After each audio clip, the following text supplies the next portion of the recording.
The death of Gene Hackman, a Hollywood legend, has opened up a mystery that remains unsolved to this day. While the media reported that he passed away due to old age and illness, the unusual details surrounding his death and the subsequent attack on his daughter, Leslie Hackman, raise a series of questions. Is there a hidden force behind all these events? And why are those around him concealing the truth?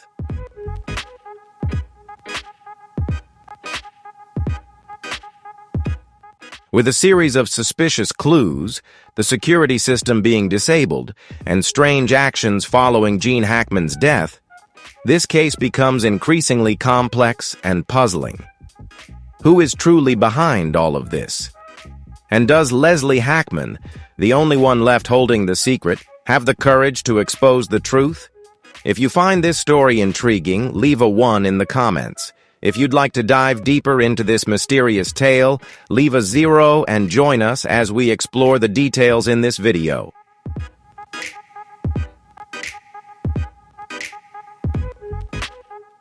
Conflicting testimony from family members. Gene Hackman's death initially seemed to mark the end of a Hollywood legend, but it sparked a series of mysteries that kept the public in constant debate. Official reports stated that he passed away due to old age and illness, with information suggesting he had been suffering from Alzheimer's in his later years. However, as soon as the news broke, Leslie Hackman, his daughter, immediately denied this information, strongly asserting that her father was in perfect health, mentally sharp, and showed no signs of dementia.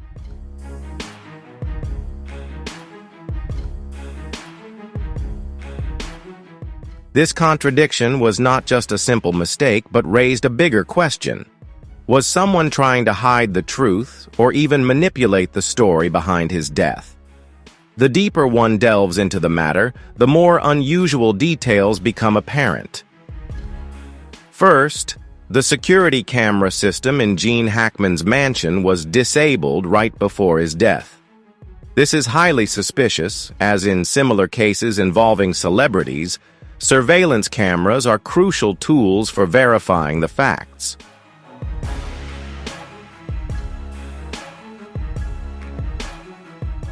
However, in this case, the entire surveillance footage disappeared without a trace. This raises two possibilities. Either it was a deliberate attack, or someone within the family deliberately erased the evidence. The reaction from Hackman's family was also peculiar. Leslie Hackman quickly confirmed that her father was not suffering from dementia, despite the lack of any public medical reports regarding his condition. The contradictions in the statements from family members have left the public questioning who is telling the truth and who is trying to hide it.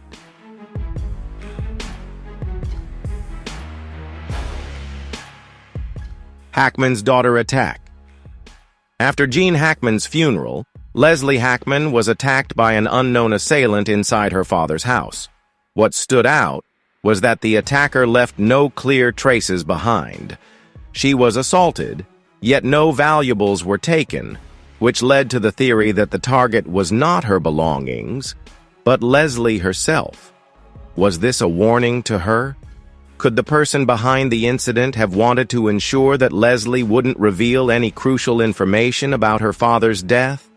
When police arrived at the scene, they found signs of a struggle, but there was no direct evidence pointing to the identity of the attacker.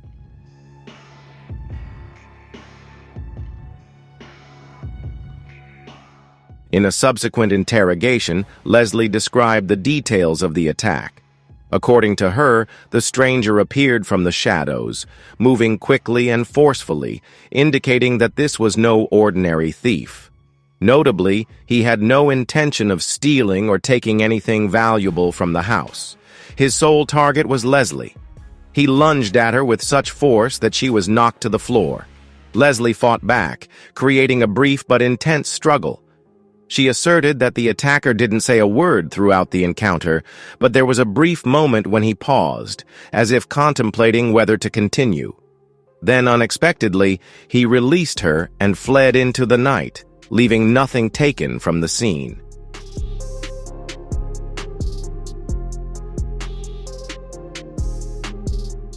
This is particularly significant because if it had been a robbery, the attacker would have certainly taken something valuable.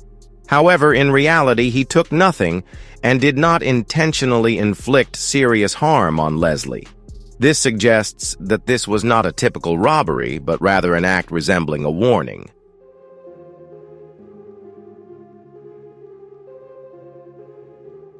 Right after the incident, Leslie called the police. When the investigative team arrived at the scene, they noted signs of a struggle but found little concrete evidence. There was no blood, no strange fingerprints, and no objects left behind as unusual evidence. Although Leslie had fallen to the floor and sustained minor injuries, there were no signs suggesting an attempt to kill her. If the attacker had truly intended to harm her, he could have easily done so when Leslie was unable to defend herself. However, he didn't, releasing her and quickly fleeing, indicating that he didn't want to escalate the situation further.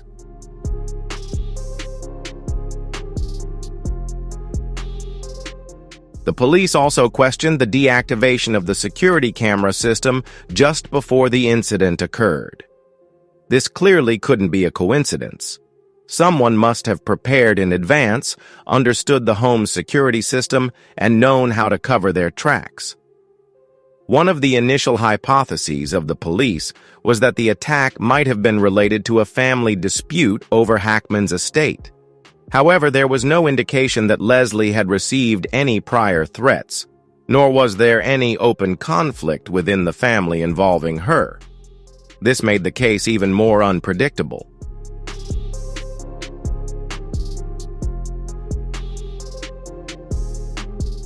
Another investigation pointed to Gene Hackman's relationships before his death, considering if there were any individuals or organizations he was involved with and whether Leslie might have unknowingly learned something important. If this was the case, then the attack could have been a warning to her not to delve too deeply into her father's death. If she discovered something about his death and wanted to investigate before alerting the police, she could have played another role in the case.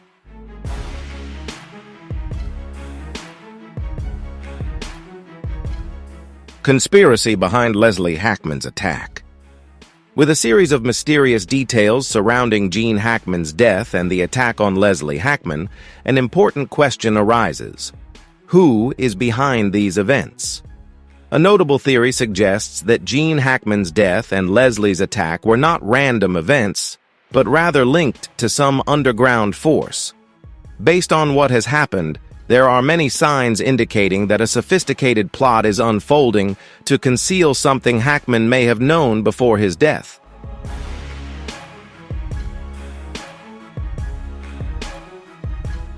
Hackman was not just a famous actor, but also a significant figure in the film industry, with roles that exposed political and social secrets. This raises the question of whether he might have inadvertently become involved in dangerous relationships outside of this industry. Unverified sources suggest that Hackman had participated in independent investigations into sensitive issues, making him a target for powerful organizations. Documents released by the FBI also indicate that some of Hackman's close friends revealed he expressed concern and unease in the final years of his life.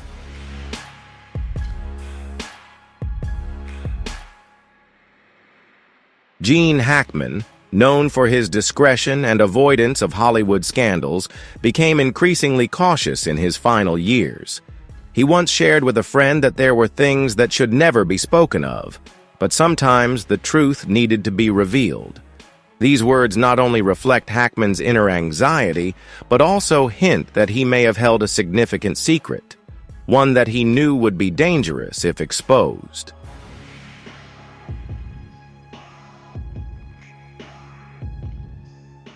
Hackman's death has been compared to many unusual deaths involving individuals who attempted to reveal secrets of underground organizations.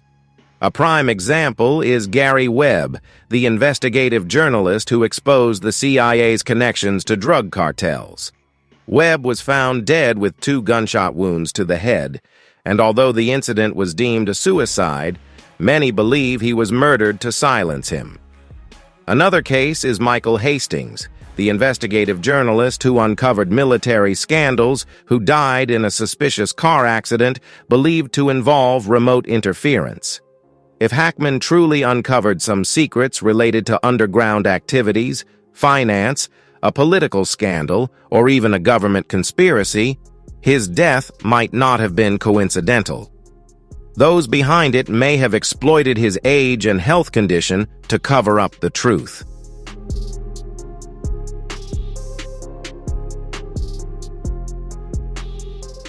However, if Leslie, his daughter, discovered something important, she could be the next target. The most suspicious part of the incident is the attack on Leslie. If the goal was simply to kill her, the attacker had enough time and opportunity to do so, but instead, they only created a threat without directly causing harm. This can be interpreted in two ways. Either the organization behind it didn't want to draw public attention, or they wanted to send a clear message that Leslie should not continue investigating her father's death.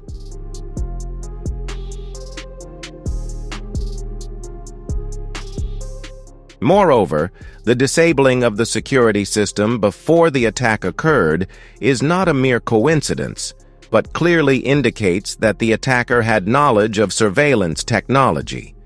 This becomes even more suspicious if there was internal help, possibly from family members or security personnel. Another theory to consider is that this incident could be related to a conflict or secret within the Hackman family. As mentioned earlier, there is a clear contradiction in the testimonies of family members regarding Gene Hackman's health. His eldest daughter claimed he had Alzheimer's, while Leslie strongly denied it.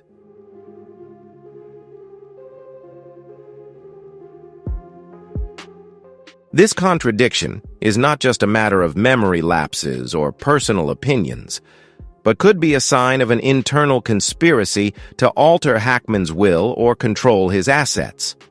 If he were declared to have dementia, any decisions he made in his final years could be considered invalid, opening up opportunities for other family members to take control of his estate and inheritance. In this context, Leslie may have discovered changes in her father's legal documents and become a threat to those trying to cover up the truth. The attack could have been a warning to stop her from continuing her investigation or even an attempt to remove her from the inquiry. One of the most common causes of family disputes is asset conflicts.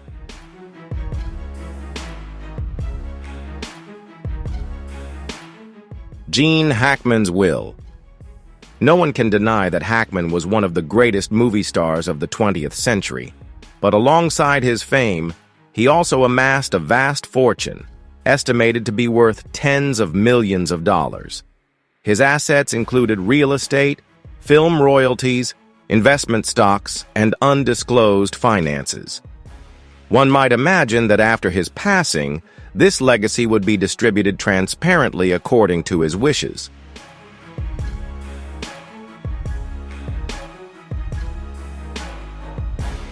However, what was surprising is that Gene Hackman made significant changes in the final months of his life, and much of his fortune no longer went to his biological children.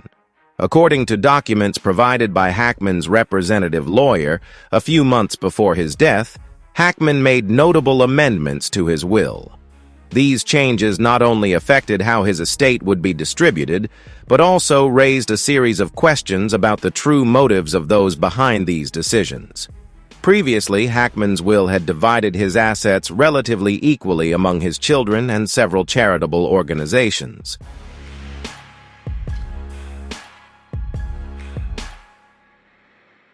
However, in the latest update to his will, a large portion of Hackman's estate was no longer allocated to Leslie, Elizabeth, or other close family members, but instead transferred into an anonymous fund. The identity of the final beneficiary remains unknown, adding further complexity and intrigue to the case. Who is truly behind this anonymous fund?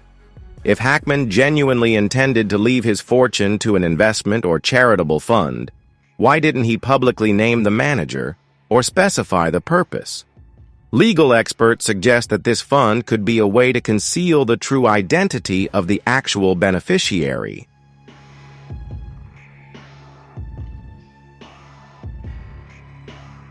If so, someone may have heavily influenced Hackman's decision just before his death, possibly even orchestrating events so that he could not alter his will. As soon as the will was made public, a wave of outrage swept through Hackman's family. Sources close to the family revealed that Leslie, in particular, was furious upon learning that her inheritance had been significantly reduced. Even more notable is the fact that Leslie had an intense argument with her father just months before his passing.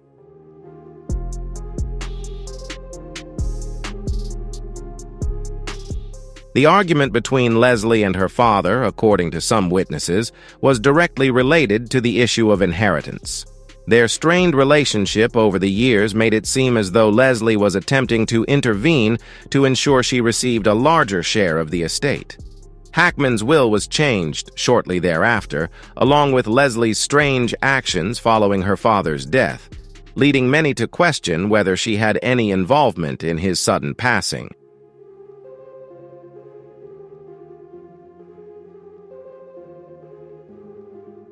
Leslie's actions only fueled suspicions. After hearing about her father's death, instead of showing grief or staying to assist with the investigation, she quickly disappeared from the media spotlight. Furthermore, security cameras captured footage of her returning to the Hackman estate in the middle of the night to collect documents and swiftly leaving after a mysterious fire broke out in a nearby area where some of the papers were burned. These documents are suspected to include the will or other important financial papers. If Leslie truly had nothing to hide, why would she behave this way?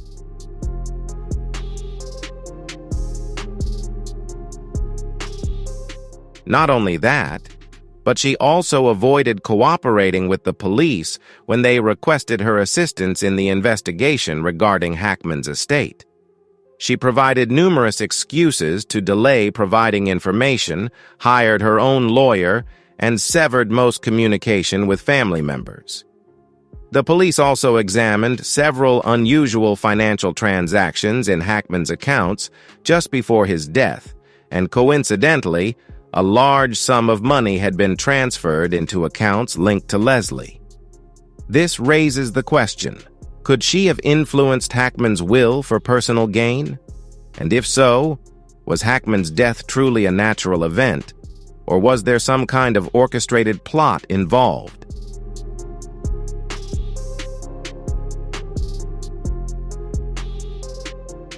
Public opinion has split into two factions. One side believes that Leslie is merely trying to protect her reputation and avoid getting caught up in unfounded rumors, while the other side thinks she is directly involved in the incident. The contradictory signs in her statements, her actions right after Gene Hackman's death, and especially the sudden change in his will, all suggest that there may be a conspiracy behind Hackman's death.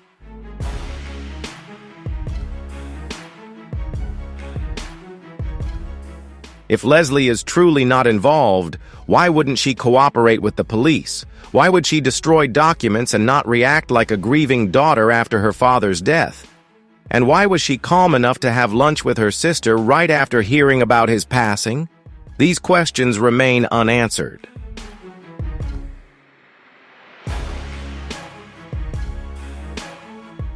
The deeper the investigation, the more unusual details emerge. Another theory that should be considered: if not Leslie, then who is really behind the change in Hackman's will? It could be a mysterious figure who manipulated the situation, taking advantage of the strained relationship between Hackman and his daughter to redirect the assets in their favor. The anonymous fund Hackman left behind may not just be a financial tool, but also a means to conceal the true identity of the beneficiary. Leslie's attack might not have been a random incident, but rather a deliberate act to warn her not to interfere with the real estate matters.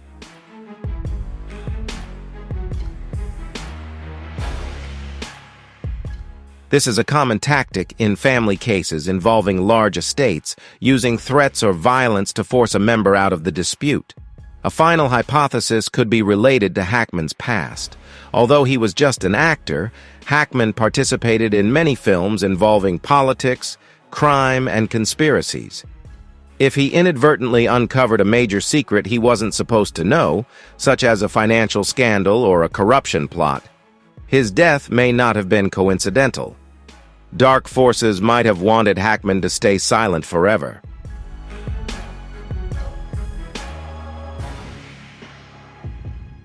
FBI's line of investigation. The FBI has met with entrepreneurs, politicians, individuals in finance, and even those in the underground Hollywood world, which is not only the center of the entertainment industry, but also a crossroads between art and power. If Gene Hackman had ever been involved in an independent investigation or had connections with powerful individuals, his death could have been orchestrated to prevent him from revealing anything. Looking at similar cases from the past, where famous figures, ranging from politicians to singers, business people, or actors, suddenly died under mysterious circumstances, only to eventually be forgotten, raises further suspicions.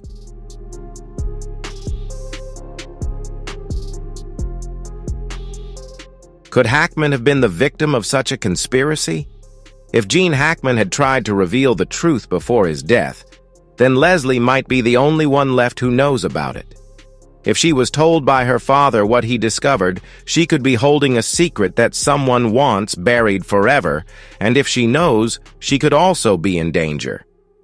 Analyzing the evidence and traces at the crime scene is crucial to unravel these theories. A case can't rely solely on speculation. Clear evidence is needed to uncover the truth. The police have gathered several important clues from the scene, Leslie Hackman's testimony, and other factors related to the case.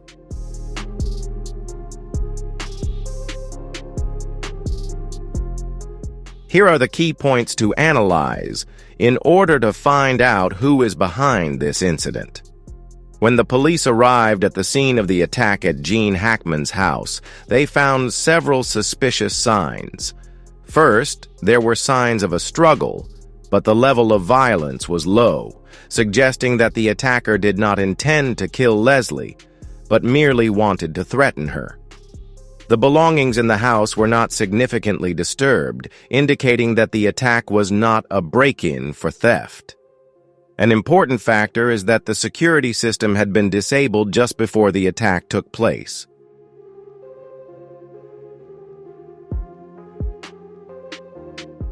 In typical attacks, the security cameras would capture images of the intruder, but in this case, all the data was lost.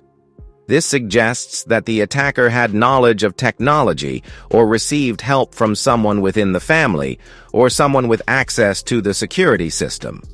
The police also noted that there were no signs of forced entry or unlocked doors from the outside. The doors and windows showed no signs of being opened prior to the attack, indicating that the intruder had legal access to the house or had a key.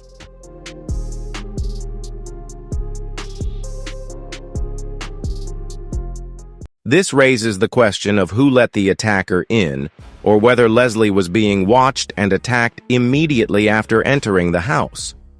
The signs of a struggle were confined to a specific area, with no evidence of a prolonged chase or fight. This suggests that the attacker acted deliberately, launching a sudden attack to cause panic, and then quickly fleeing before Leslie could react more strongly. The behavior of the attacker is one of the key factors in determining his motive.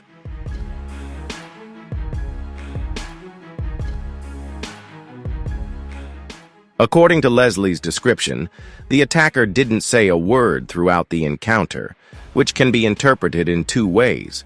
Either he didn't want to be recognized by his voice, or this was a premeditated attack with no communication between him and the victim. One important detail is that the attacker didn't try to seriously harm Leslie. If his goal was to kill her, he had enough time to do so, but instead, he stopped midway, as if sending a warning message. This behavior is common in cases involving threats or silencing someone.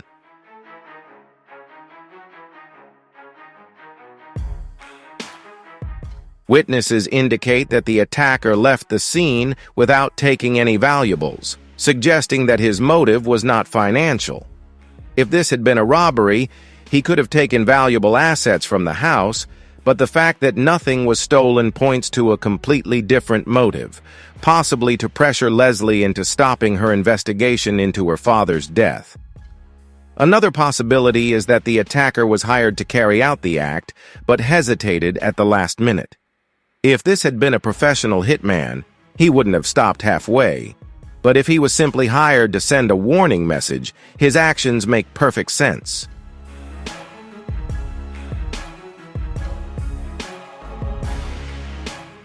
In addition to Leslie Hackman and family members, there may be other individuals involved in this case. Gene Hackman's lawyers, who worked with him in his final years, might have knowledge of the legal documents he signed. If there were any changes made to his will or assets, they could hold crucial information. Moreover, security personnel and staff working for the Hackman family should also be investigated. If the camera system was disabled just before the attack, who had access to it? If it wasn't an external breach, someone from within might have assisted the attacker.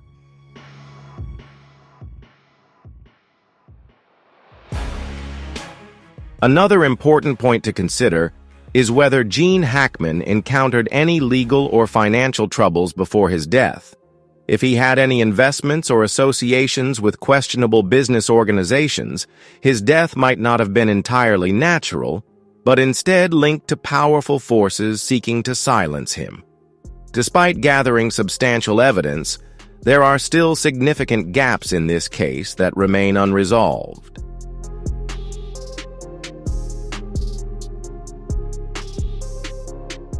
Next direction of investigation. Although many clues have been uncovered, the case remains unresolved due to numerous unanswered questions.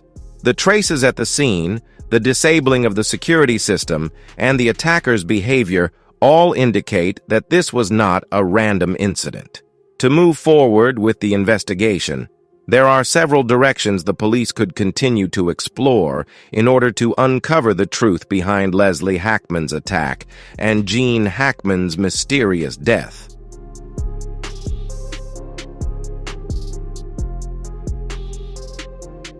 One of the most crucial steps is to examine the security system data. Although the surveillance cameras at Gene Hackman's house were disabled just before the attack occurred, there is still a possibility that data logs exist on the servers or storage systems from the security company. In modern security systems, data can be automatically stored on remote servers rather than just on local devices. If the police can retrieve data from this system, they may be able to determine who accessed the system or who intentionally disabled the cameras before the attack took place, helping to identify the perpetrator and whether anyone within Hackman's family or circle of acquaintances assisted in this act.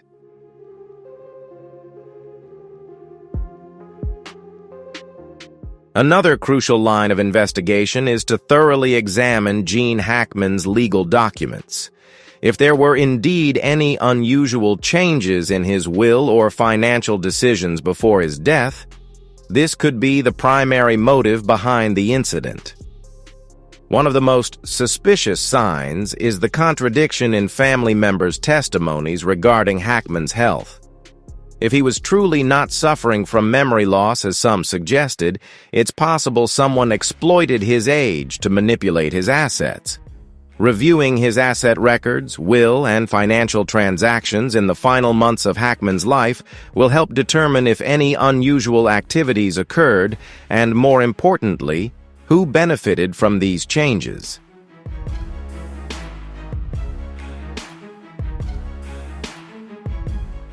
An essential factor not to overlook is investigating Gene Hackman's external relationships. Throughout his career, Hackman was not just a film actor but also had many connections in other fields, including finance and media. if he had been involved in an independent investigation or had ties to any organization before his death. His passing might not have been a natural event. Cases involving influential figures often have hidden aspects that the public cannot immediately see. If Hackman truly discovered a secret and intended to reveal it, it could have made him a target that needed to be silenced.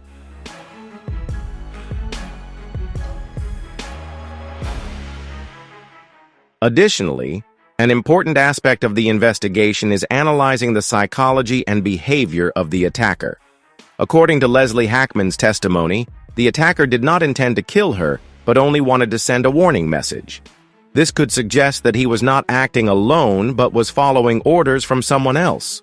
In cases involving threats, the attacker typically does not leave obvious traces and avoids taking excessive actions that could attract attention.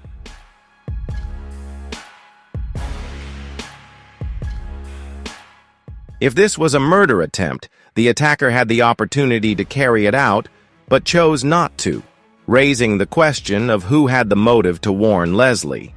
She knew, or was about to find out, something that made her a target. If the police can determine who stands to benefit from Leslie's silence, the list of suspects could narrow significantly. With all the details analyzed, the most important question remains: can this case be solved?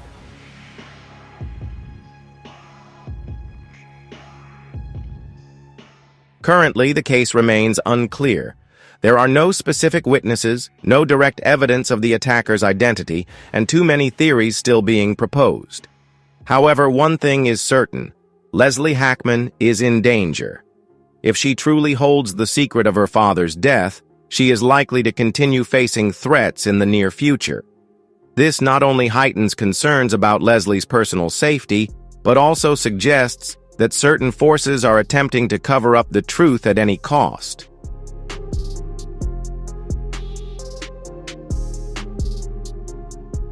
A realistic possibility is that this case will gradually fade into obscurity, just like many other mysterious cases involving famous figures in Hollywood history and the upper echelons of society. There have been many instances where suspicious deaths were never adequately explained.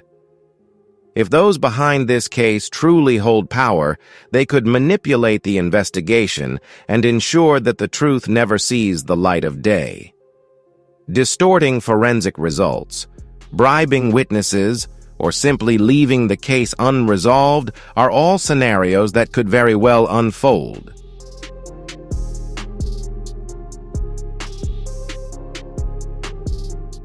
However, there is another scenario.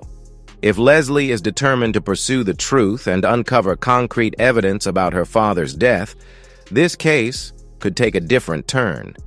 But that also means she will have to face even greater dangers. If she truly holds important information, seeking justice would not just be a personal act, but a confrontation with powerful individuals who may stop at nothing to protect their secrets.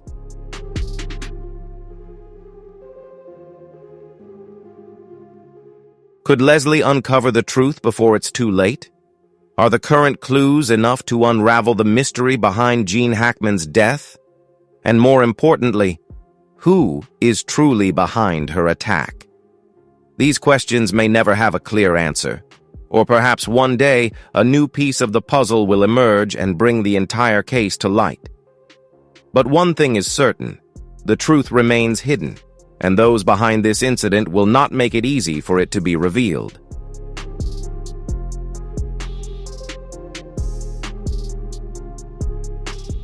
If Gene Hackman's death truly has dark forces behind it, then this is not just an isolated case, but possibly part of a larger conspiracy.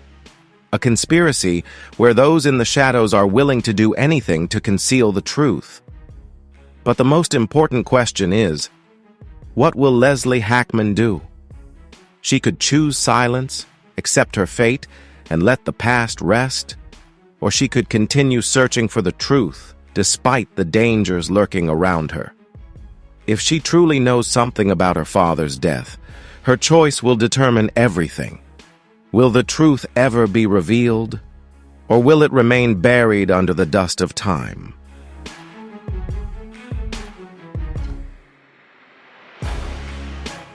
The death of Gene Hackman and the attack on Leslie Hackman have undoubtedly left countless unanswered questions. Will the truth remain hidden forever, or one day will the missing pieces be revealed?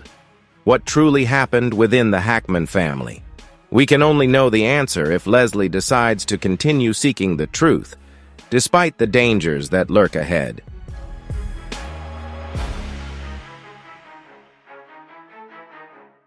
Who do you think is truly behind all of these events?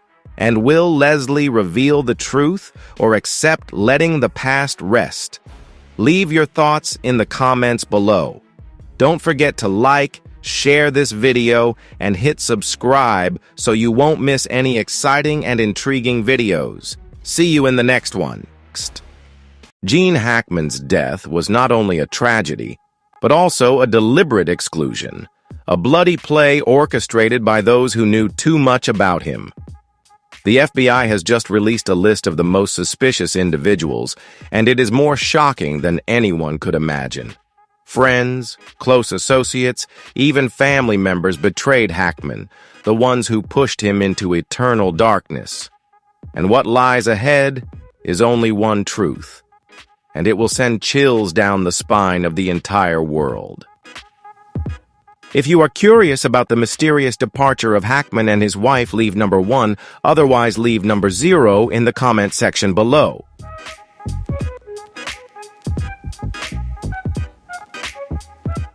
Chapter 1. A Hollywood Tragedy or Something More.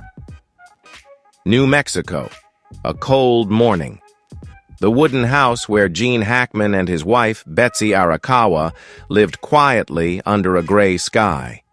No one could have imagined that inside, a silent tragedy had unfolded. When the police received the call, they never expected to witness such a strange scene. Hackman, one of Hollywood's greatest actors, had passed away, and so had Betsy Arakawa. But what really happened inside that house?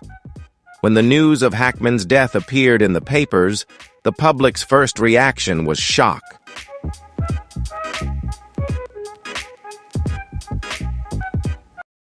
Hackman had almost vanished from Hollywood for 2 decades, enjoying a peaceful life in New Mexico, with the wife he had loved for many years. No paparazzi, no interviews, no public events, just him, Betsy, and peaceful days surrounded by nature, and now they are gone. Hollywood was shaken. Former colleagues like Robert Duvall, Dustin Hoffman, and Clint Eastwood expressed their sorrow. But even amidst the condolences, there was a lingering sense of unease. What really happened?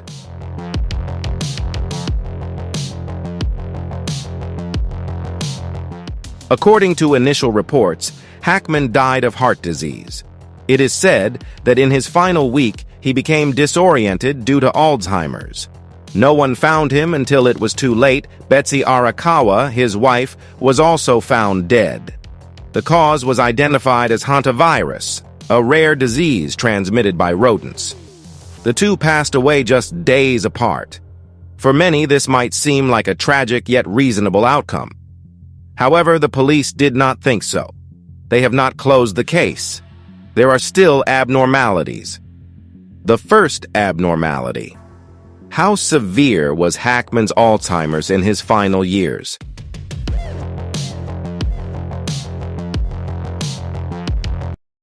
Hackman rarely appeared in public, leading many to believe he had serious Alzheimer's.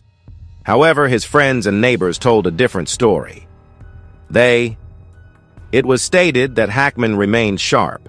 He still drove himself to the supermarket, chatted with acquaintances, and even wrote some notes for the book he was working on. So why did the reports say he had been disoriented for the week before his death? If Hackman wasn't suffering from severe memory loss, why didn't he call for help? The second anomaly, hantavirus, a rare disease rate. Hantavirus is an extremely rare disease in the U.S., transmitted through the feces or urine of rodents.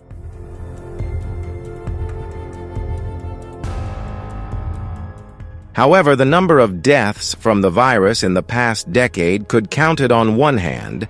Betsy Arakawa wasn't the type to easily contract a disease. She didn't work in high-risk areas. Their house was well-maintained with no signs of rodents or other pests. So where did hantavirus come from? Why did it appear just when Hackman was also facing trouble? Was this truly a mere coincidence? The third anomaly. There were no signs of an emergency call. The police checked Hackman and Betsy's call history from the past week, and there were no emergency calls, no signs of anyone trying to seek help without.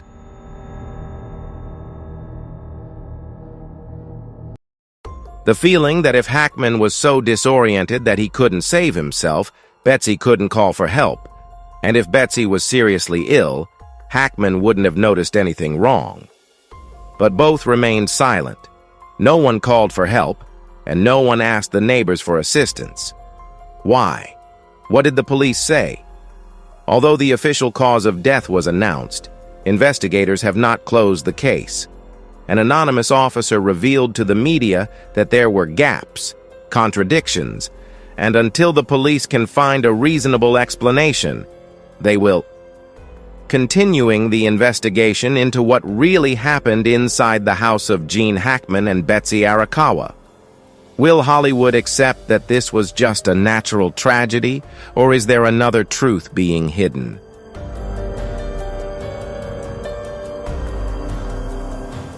Chapter 2. The Silent House. A week of unanswered questions.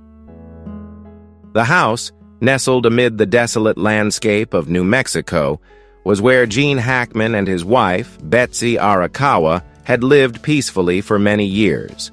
But in the final week of February, that silence suddenly turned into an eerie presence. Betsy passed away on February 18th. Gene Hackman lived alone for 7 days afterward, with no emergency calls, no messages, and no one saw him seeking help. So what really happened inside that house?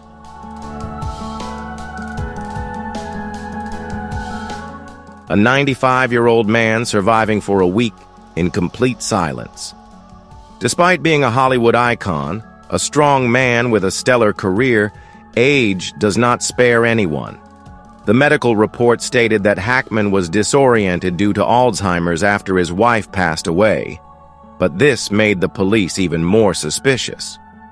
If Hackman was really so severely affected by Alzheimer's that he was unaware of his surroundings, how could he have lived a week without assistance, without anyone seeing him leave the house, without anyone hearing any sounds? A week without help, no one saw him leave the house, no one heard any sounds, no signs of food or drink being used more than usual. Could a 95-year-old man take care of himself in a state of disorientation for 7 days without any help? Without an emergency call? Why didn't Hackman seek help? One of the strangest things about this case is Hackman's absolute silence. He didn't call the police. He didn't ask the neighbors for help. He didn't contact any family or friends. The landline remained in place and Hackman's mobile phone it was placed right on his desk, but no calls were made during those 7 days.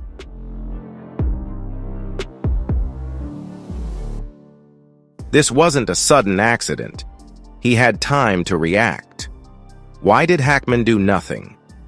The rules of survival traces. What did Hackman actually do during those days? The police checked the kitchen and the fridge in Hackman's house, with no signs of any meals being prepared in the past week. They checked the bathroom sink, with no signs of water being used more than usual. The door was still locked from the inside. So, what did Hackman do during those 7 days? Did he really survive the whole week? Or did he pass away earlier without anyone knowing? Gene Hackman had a pacemaker, a device that monitored his heartbeat and could send signals to a medical center if anything went wrong. The last signal from Hackman's pacemaker was recorded on February 18th, the same day Betsy passed away. After that, no more signals.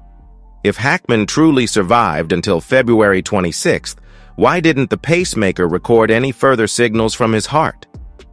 From February 8th to February 26th, there were no traces of Gene Hackman's existence. People saw him, but no one heard any sounds from the house. No one received any messages or calls from him, as if he had disappeared from this world right after February 18th. But if that was the case, why did it take 8 days for someone to find him? What really happened inside that house? The police still have no answers, but they know this story is far from over. Chapter 3. The Dog in the Closet. An ominous clue? Gene Hackman's New Mexico estate was vast and shrouded in the grim atmosphere of an unresolved tragedy. The police stepped in, their footsteps echoing. On the cold wooden floor, the traces of death remained an unfinished story, fragmented details like pieces of a puzzle that couldn't be put together. But no one expected one of the most important clues to come from a small creature, a dog.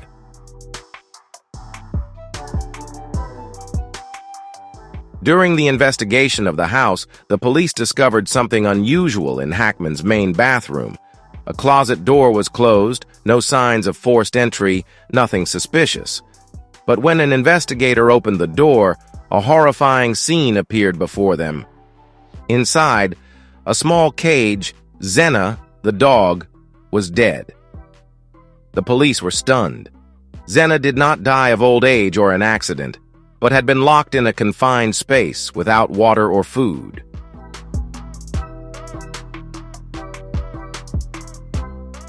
But what was even more strange was why Xena was there, who had thrown it into the closet.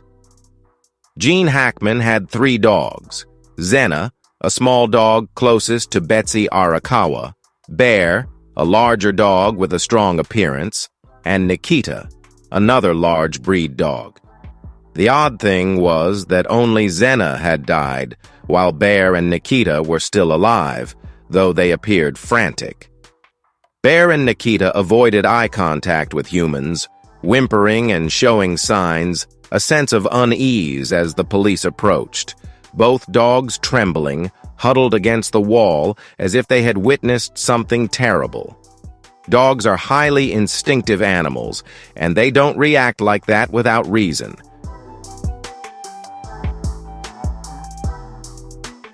What happened in this house? Xena's death wasn't just a random coincidence. Just days before Hackman and Betsy were found, Xena had undergone surgery. Betsy Arakawa, an animal lover, was very concerned about Xena's health. But strangely, instead of being in a warm place to recover, Xena was locked in a cage inside a closet. Many questions arise. Why was a dog who had just undergone surgery locked in such a cramped space? Who locked it in there?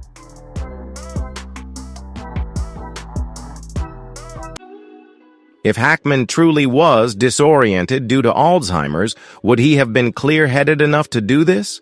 If Hackman didn't do it, then who did? What further perplexes the police? Hackman lived alone in the house for 7 days after his wife passed away, with no emergency calls, no messages sent. But if Hackman was truly disoriented due to Alzheimer's, how could he function normally for those 7 days?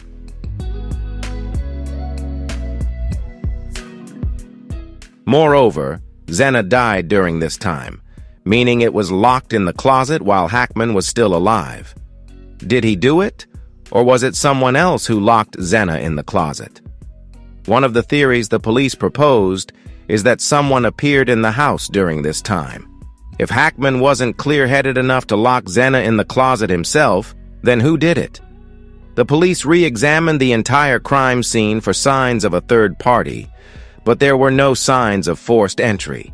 No security camera footage of anyone coming in or out, or leaving any strange fingerprints inside the house.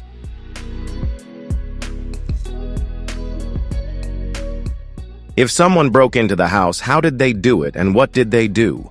Was Xena a witness to a horrifying truth? The police began to propose a more chilling theory. Xena might have witnessed something it wasn't supposed to see. If there was a struggle, an attack in the house, Xena could have reacted. If someone wanted to hide something, they might have locked Xena in the closet to prevent it from getting out. Or worse, they might have done so to destroy crucial evidence. Bear and Nikita were still alive, but their reactions were not like normally. Dogs don't bark loudly, but they cower in fear as if they've witnessed something horrifying.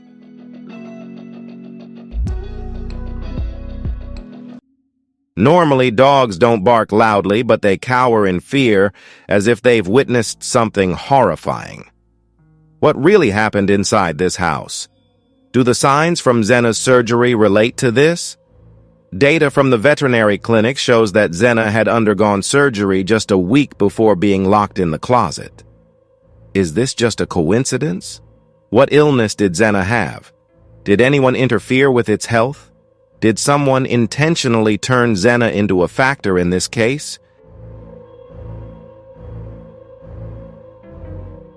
The police began to review Xena's entire medical record, but what they found couldn't explain why this happened. Locked in the closet, Xena's death could be just a tragic coincidence, or it could be a crucial link in an even darker story. What's certain is that Xena couldn't lock herself in the closet. Hackman might not have been clear-headed enough to do that. The other two dogs were still alive but highly distressed. So, who locked Xena in there? This question remains unanswered, but it has opened up an entirely new direction for the investigation. This case may not be as simple as people think.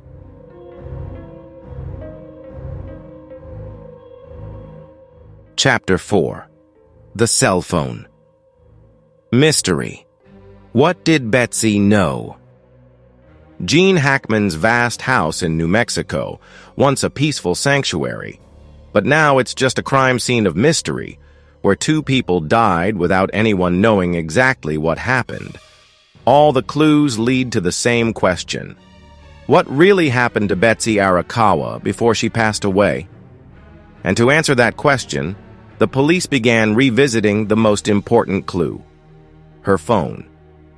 Throughout the time before Hackman passed, there was no activity from his phone, no emergency calls, no messages sent, and no signs that Hackman had reached out to anyone for help, if he truly had.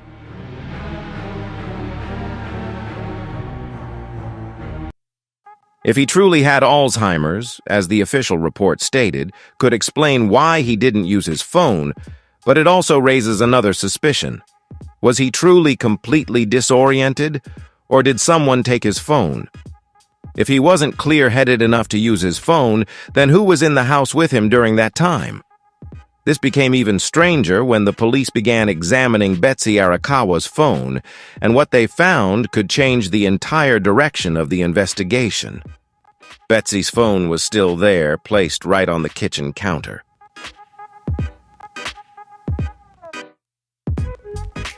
But strangely, all of her messages stopped after February 11th. No messages were sent after that date. No calls, no signs that she tried to contact anyone as her health deteriorated. This is completely unusual. Betsy was an active woman, frequently in touch with friends and family. If she truly had hantavirus, she would have shown symptoms like fever, fatigue, and difficulty breathing for several days.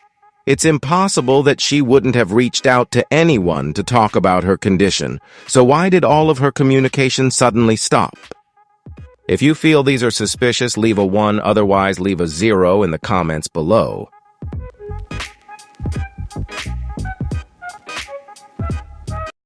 The police are still continuing to review her. The message history revealed something strange in the final messages. Betsy texted a close friend on the morning of February 11th. The content of the message wasn't anything special, just a normal conversation. "I'm feeling a little unwell today.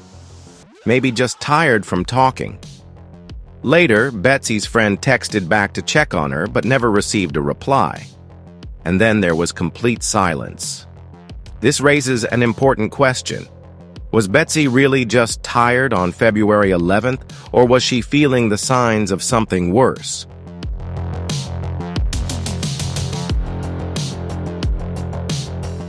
If she was infected with hantavirus, why was there no sign of her seeking medical assistance?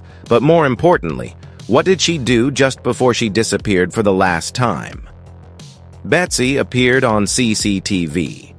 The police retrieved data from surveillance cameras in the area and found the last images of Betsy Arakawa alive on the afternoon of February 11th. She was seen at a pharmacy in Santa Fe, about a 15-minute drive from her house.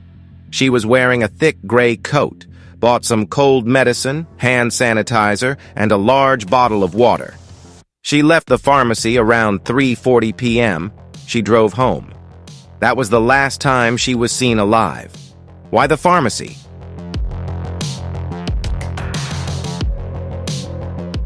Was she feeling unwell, suspecting she was sick, or was she trying to buy medication for Gene Hackman?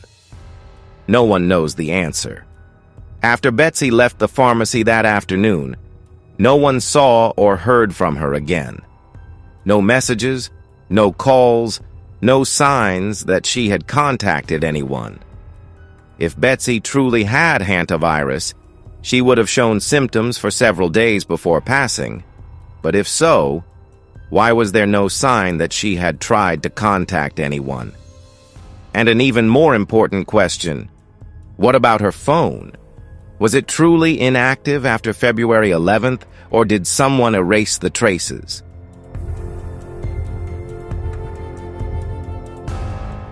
The police began examining hidden data on the phone to look for any deleted calls or hidden messages. But before they could do that, another discovery changed the entire case. When investigating the SIM data, the police noticed a strange gap in Betsy's phone log from February 11th to February 14th, with no calls. However, on February 15th, there was an unusual signal. A call was disconnected after just 2 seconds. Who made the call? Why was the call disconnected immediately?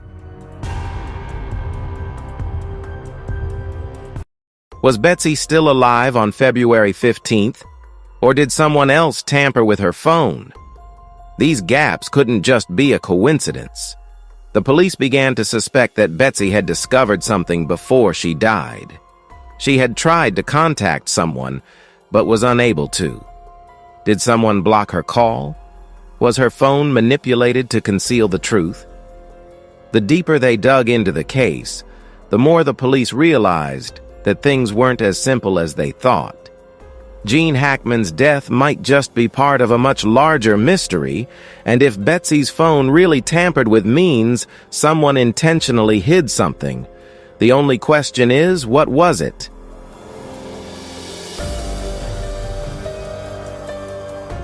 Chapter 5. The Locked Room. Enigma, was it just an accident? The small room between the garage and the main entrance of the house is where Gene Hackman was found last. His body lay on the cold floor, with his familiar sunglasses and cane next to him. His position suggested that he fell quickly without being able to react. But was this truly just an accident? Or was something more sinister at play? The room was locked with no signs of forced entry, but no one was there.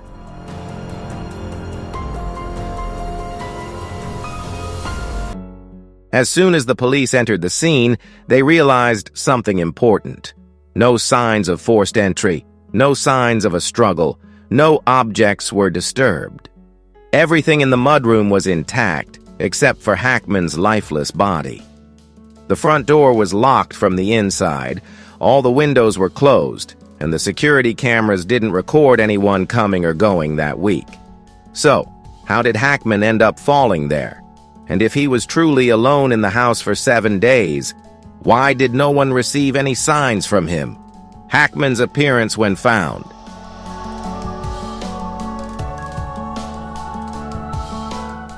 Something unusual is suggested. He showed no signs of trying to get up. The walking cane was neatly placed next to him, with no sign of being thrown or falling to the floor. His sunglasses fell neatly without being broken or bent. The police theorized that he may have fainted immediately from a heart attack, or perhaps he saw something that startled him. Was there someone else in the house with him at that moment? A normal fall usually comes with signs of a struggle. A hand reaching out to regain balance, a scratch on the floor, but here, there was nothing.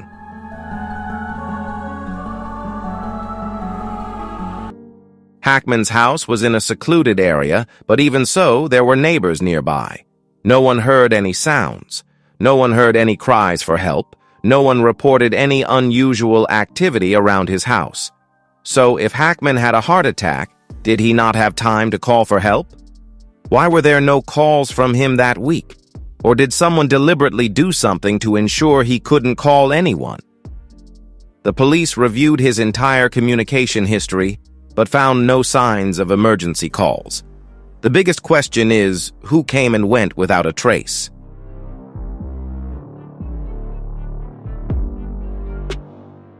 The police discovered, when checking the security cameras around Hackman's house, that there was a gap in the data. On February 18th, the day the last signal from Hackman's pacemaker was recorded, this means someone came that day. Did they meet Hackman? Were they involved in his death? What did they do during the time the cameras lost signal? What's even stranger, from February 18th to February 26th, the security cameras recorded no movement in the house. This means Hackman lay there for so long without anyone knowing, or did someone erase data to conceal something?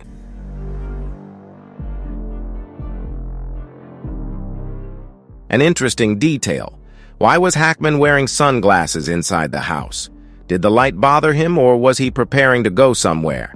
Did someone come to the house, and did he go out to greet them? And the cane, which Hackman always used to move around, why was it lying right next to him without any signs of being thrown or damaged? If he fell hard, the cane should have landed at a different angle, not lying right next to him as if it was placed neatly. These small details could say a lot. Did someone come? On that fateful day, with all the above, the police began to wonder if someone had come on February 18th, and if that person was the cause of Hackman's fall. How could they leave without leaving any traces? Assuming someone was in the house, they might have manipulated the scene to make everything look like a natural accident. The police are examining every detail of the case, but the deeper they go, the more unanswered questions they find. And as they continue to dig into the secrets of the house, a horrifying truth begins to emerge.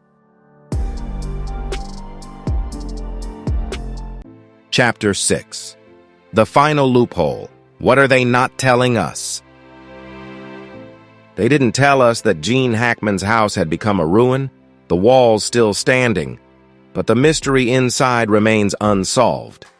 Although the police have announced the cause of death, Hackman died of heart disease after a week of disorientation due to Alzheimer's, and his wife, Betsy Arakawa, died of hantavirus. They still haven't officially closed the case. There are too many holes in this story, and there's something they're not telling. The police sent Zena's body for forensic examination.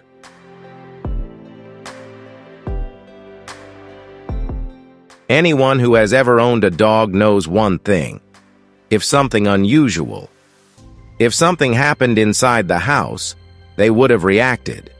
But instead of being found in the living room or garden, where Zena could run or bark to signal danger, it was locked in the closet in the bathroom, a highly unusual location. Who locked Zena in there? Was it in there before Betsy passed away, or was it locked up after Hackman fell? The other two dogs, Bear and Nikita, were still alive, but in a state of panic. They wouldn't leave their owner, always timid and showing signs of extreme stress. This raises an even more frightening question.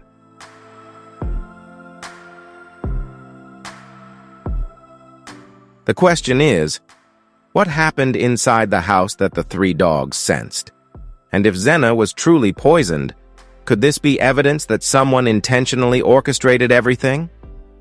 Betsy's phone data has been recovered, and investigators are analyzing her last messages before she passed. The last time Betsy was seen was on surveillance cameras at a pharmacy on February 11th. The police believe she was feeling unwell at that time, but no one knows exactly how she got back home. Did she text someone to say she was sick? Did anyone visit her in the last days of her life?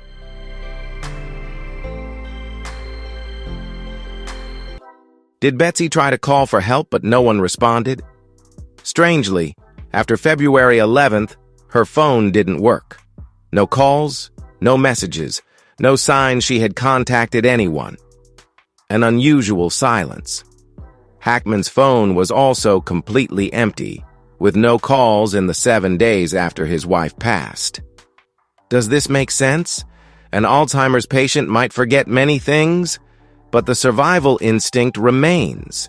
If Hackman knew his wife had passed, why didn't he try to call someone? Or did someone make sure he couldn't do that? The fragments of the case still doesn't fully add up. Let's review all the anomalies. Betsy died of hantavirus, a rare disease transmitted through rodents, but no one knows exactly when she contracted the virus. Hackman lived alone for 7 days without seeking help, which doesn't make sense for someone with late-stage Alzheimer's. Zena, the dog, was locked in a closet and died mysteriously, while the other 2 dogs were still alive but frantic. There were no signs of forced entry, but the security cameras had a gap on February 18th. So, what really happened? Was Hackman really alone in that house? Did someone come and go without the police detecting it? Could this really have been an accident? Why are there so many details that can't be reasonably explained? One thing is certain. The police still haven't provided a final answer. Although the investigators have announced the cause of death, they are keeping the case open and continue analyzing the evidence. The forensic report on Zena is still pending, the data from Betsy's phone is still being decoded, and experts are still examining the security cameras. Is there any sign of interference?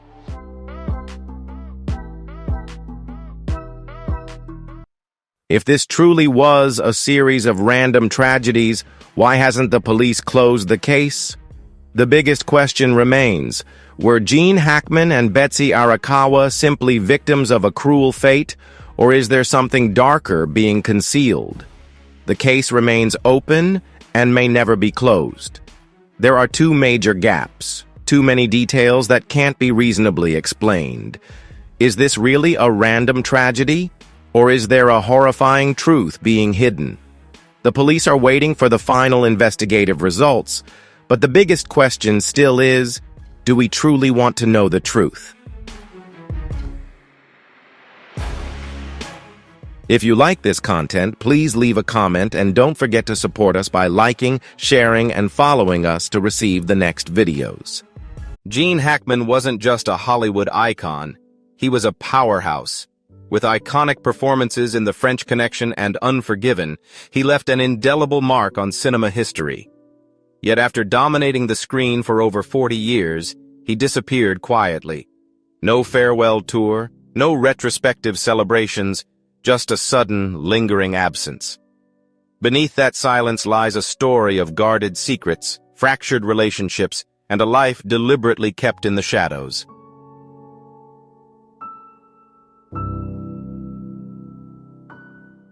In this video, we reveal the startling truth behind Gene Hackman's mysterious passing, the hidden financial troubles he left behind, and why Hollywood, even his own family, appears to have wiped away his legacy.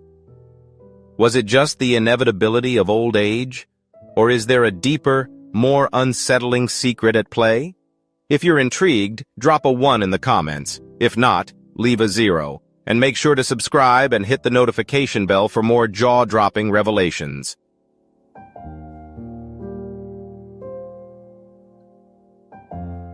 Gene Hackman's daughter now speaks in cryptic, haunting tones, as if uncovering the fading echoes of a titan who once dominated Hollywood. No outpouring of grief, no tearful homage. Leslie Hackman's unsettling, detached response sent ripples through a family already on edge, igniting speculation and drawing relentless reporters like vultures to a long-hidden truth. Hackman was discovered lifeless in a cold, empty home, the air heavy with toxic fumes. Yet the real shock wasn't his death. It was the 2 decades of silence, broken the moment Leslie finally broke hers.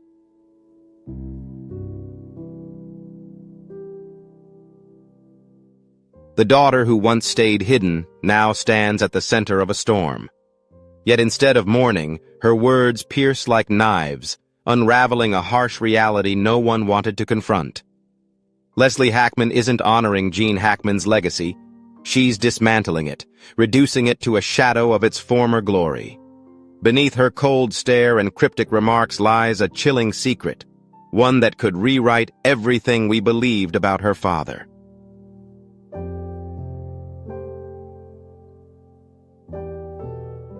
Gene Hackman, once a towering giant of Hollywood, captivated audiences with iconic roles in The French Connection, Unforgiven, Bonnie and Clyde, and Superman. His image adorned prestigious magazine covers, he commanded red carpets beneath flashing cameras, and he basked in the admiration of millions. Yet after 2004, he vanished. No farewell tour, no heartfelt retirement speech, no final curtain call. He never reappeared at award shows or faced the press again. It was as if a cinematic legend had simply dissolved, his name now echoing only in nostalgic retrospectives and lists of stars from a vanished golden age.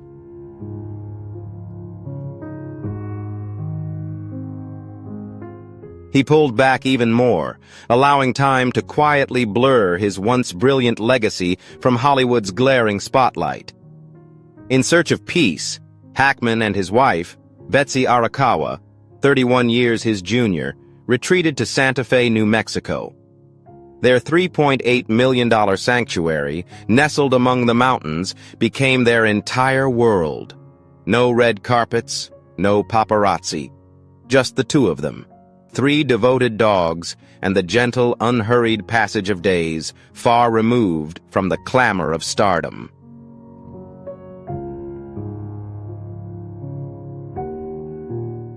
Neighbors in Santa Fe seldom saw Hackman outside in the mornings.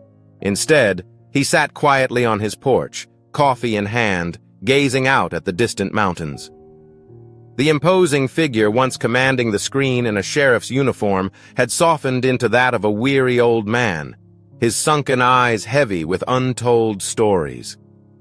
His days felt like a faded film caught in slow motion, each memory, each forgotten scene flickering behind his closed eyes, replaying in a ceaseless loop of a past that refused to let go.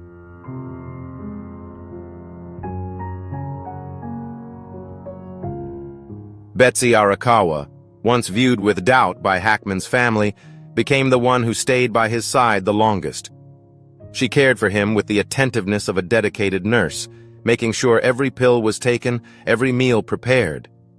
But was her commitment genuine, unconditional love? Or was Betsy, like their isolated Santa Fe home, a refuge on the outside, yet a silent prison where Hackman's loneliness quietly deepened, unseen and unescapable?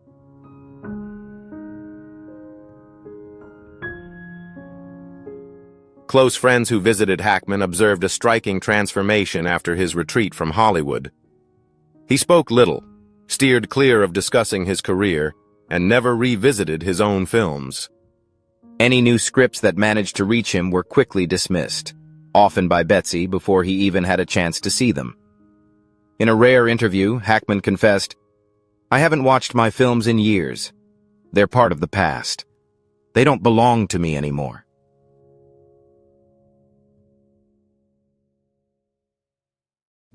For 20 years, From 2004 to 2024, Hackman existed like a ghost. His once powerful presence reduced to a distant memory. His name spoken only with a sense of nostalgia.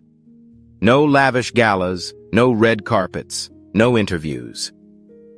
The world caught a rare glimpse of him in 2023 when paparazzi captured a photo of Hackman and Betsy at a modest seafood restaurant. He appeared frail, his frame thinner, his steps unsteady as he leaned on his wife's arm. Yet in that brief moment, the same sharp intensity that electrified the French Connection still flickered beneath the weight of time.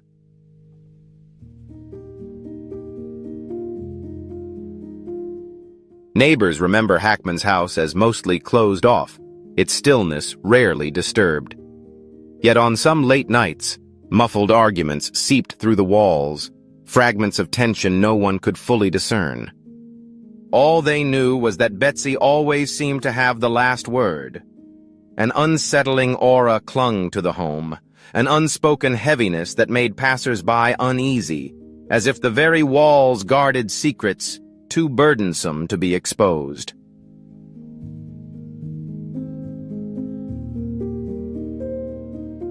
For 21 years, Gene Hackman and Betsy Arakawa disappeared from the public eye, their absence a velvet curtain that concealed the final chapter of a storied career while fueling endless speculation. Some believed Hackman fell into a deep depression after stepping away from the spotlight, while others whispered that Betsy kept him isolated, quietly managing his fortune from behind closed doors. Whatever the truth, Hackman seemed to embrace the silence, as if he were deliberately erasing his own name from Hollywood's legacy.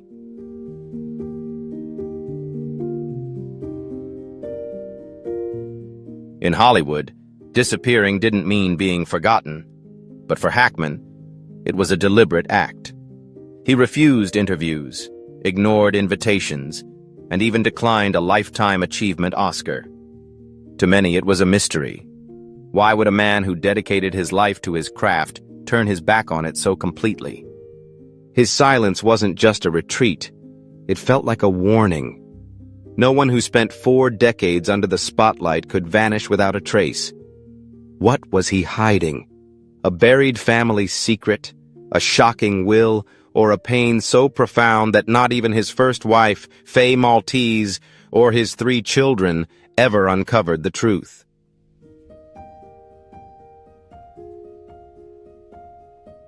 When the late-night call came from the Santa Fe police, reporting 2 lifeless bodies found in separate rooms and a mysteriously deceased dog, the quiet suspicions that had hovered for 21 years erupted into a frenzy. Gene Hackman, once a towering Hollywood legend, was now just a name on a coroner's report. The silence that had enveloped his final years had been merely a prelude to something darker, a twisted tragedy that left his daughter, Leslie Ann Hackman, trembling as she gripped his will, tears streaming down her face.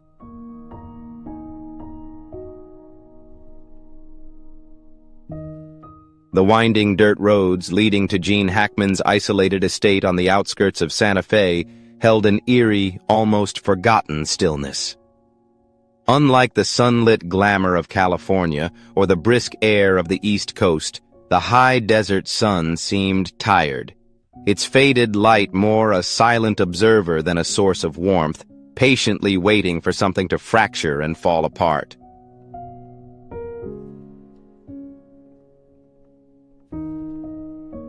Perched on a solitary hill, Gene Hackman's million-dollar estate loomed quietly, a fortress of secrets no one dared to breach.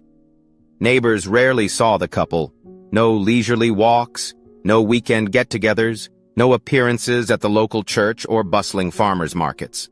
When Gene and Betsy did appear, they were only fleeting shadows, slipping past watchful eyes before disappearing behind the imposing iron gate.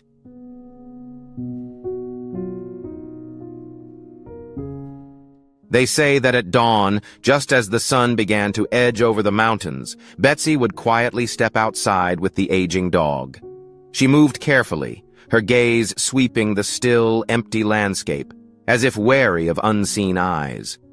The dog's slow, labored steps seemed to carry the weight of an unspoken burden hanging heavy in the air. Less than 15 minutes later, she would return, gently latching the gate behind her, her touch light and almost cautious, as if afraid to rouse the restless ghosts that haunted Gene Hackman's home.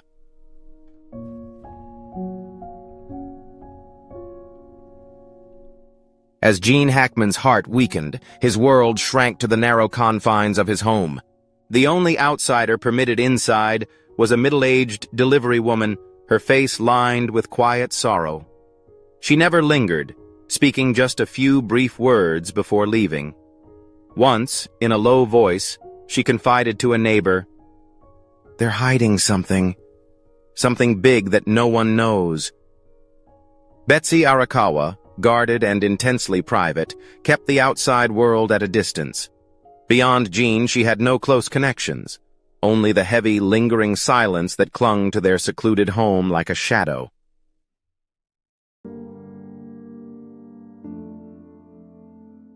Yet a neighbor living just beyond Hackman's fence noticed something strange. Betsy often made hushed phone calls in the backyard.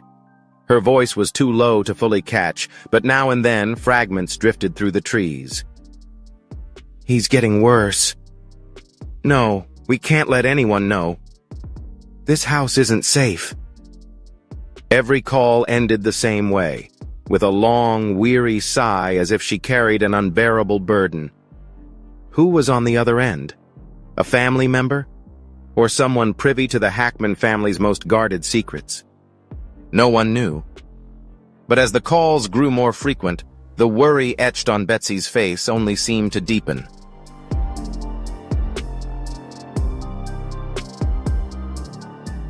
Gene Hackman's home, once praised by the media as an architectural gem hidden in the wilderness, carried a persistent, unsettling chill for anyone who entered. It wasn't the desert air or the house's design, it was a deeper, unspoken sorrow that seemed to seep from every corner. The walls were covered with framed photos, yet not a single one showed Hackman's 3 biological children.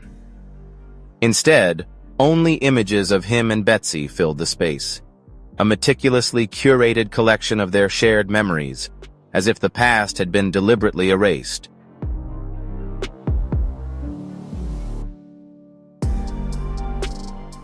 Hackman's children, once heard laughing and playing in the backyard of his Los Angeles home, had long vanished from his life. He never publicly discussed his health, but quiet rumors among neighbors painted a bleak picture: heart disease, arthritis, spinal degeneration. Yet the most haunting ailment wasn't physical. It was the slow, creeping curse that shadowed Hollywood's aging legends. From Marlon Brando to Katharine Hepburn and Greta Garbo, the greatest icons of the Golden Age faced the same cruel fate, fading into obscurity while still alive. For Hackman, a former box office giant whose name once guaranteed success, becoming just a forgotten footnote in film history may have been the most devastating illness of all.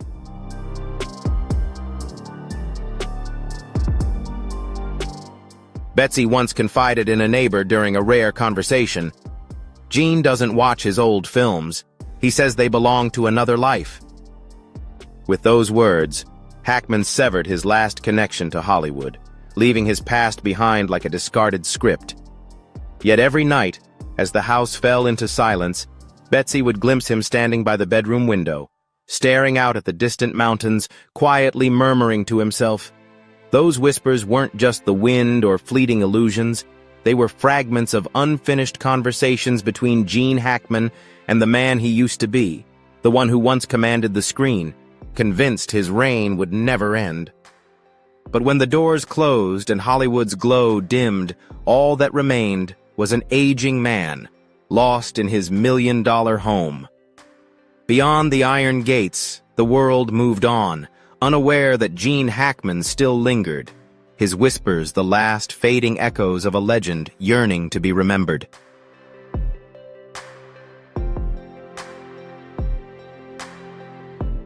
The once secluded million-dollar estate in the New Mexico hills, a sanctuary that had hidden whispered secrets and late-night phone calls, now stands as a haunting crime scene.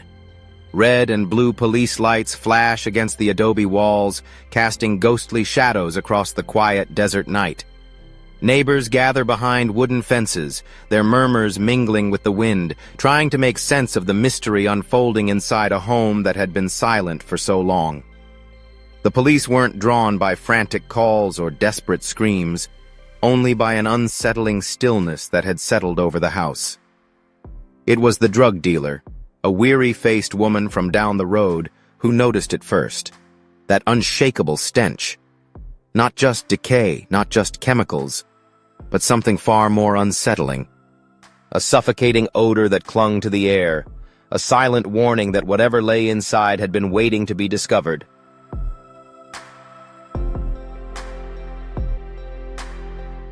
When the door creaked open, investigators weren't met with the chaos of a violent crime scene, but something far more unsettling.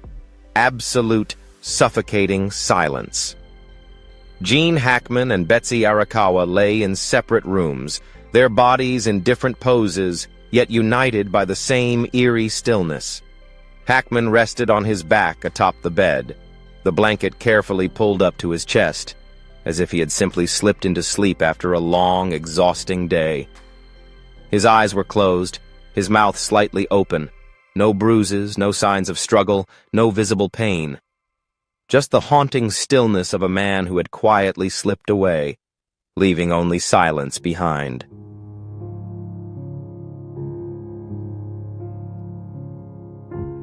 Just a few steps away, Betsy Arakawa was slumped beside the bed, her body frozen in an unsettling final moment. One hand still gripped the landline phone, an artifact from the early years of their life in the house. The screen displayed no record of an outgoing or incoming call. Had she tried to reach someone? Had she realized, too late, that something was terribly wrong? Her vacant eyes remained fixed on the window, where the last traces of evening light clung to the horizon, as if she had been staring at something just beyond the glass, when death quietly claimed her.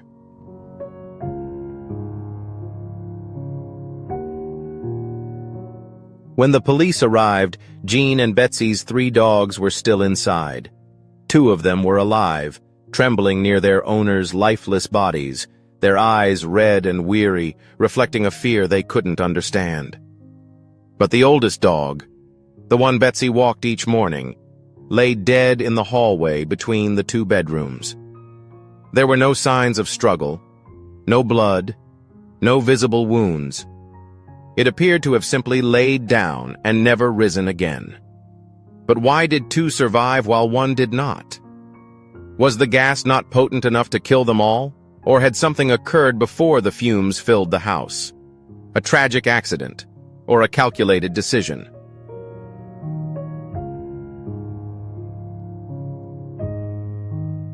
The forensic team meticulously examined the heating system, gas lines, and appliances, searching for the source of the deadly fumes. What they found sent a chill through the investigation. No carbon monoxide leaks, no malfunctioning stoves, no faulty wiring.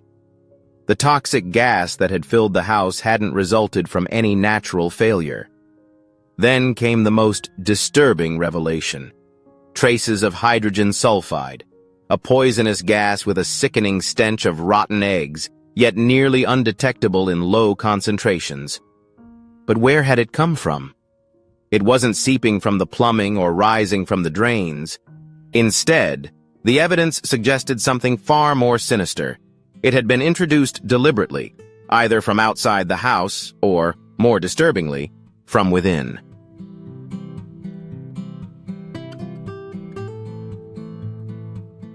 Gene Hackman died without a single mark on his body. No struggle, no sign of distress. Betsy Arakawa met the same fate, but with one haunting difference. She died clutching the phone, as if desperately trying to reach someone. Could their deaths have been orchestrated to appear as a tragic accident, a simple gas leak? Yet the presence of hydrogen sulfide, a gas that had no place in their home, challenged that notion. Questions stacked like the unseen walls that had concealed their secluded lives. Who first noticed the fumes? Did Jean slip away first? Or did Betsy witness his final moments before succumbing herself? And in those last, desperate seconds, who had she tried to call? If this was murder, it wasn't impulsive. It was cold, calculated, and executed by someone who knew how to turn silence into a weapon.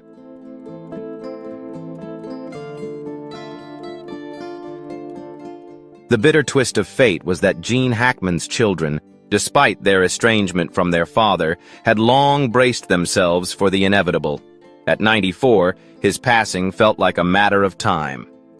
Yet no one expected it to unfold this way. No one foresaw that Betsy, 3 decades his junior, would be taken too. A woman who should have been organizing his farewell, not joining him in it. Had they remained a close-knit couple, or had they quietly drifted apart within the cavernous, isolated mansion? What were the last words they shared? Were Betsy's whispered phone calls connected to the unseen threat that claimed them both, or had she unknowingly been caught in a darker web? As investigators gently covered their bodies with white sheets, the million-dollar estate fell into a heavier silence. But now, the secrets it held no longer lay buried. They hung in the air, exposed and unresolved.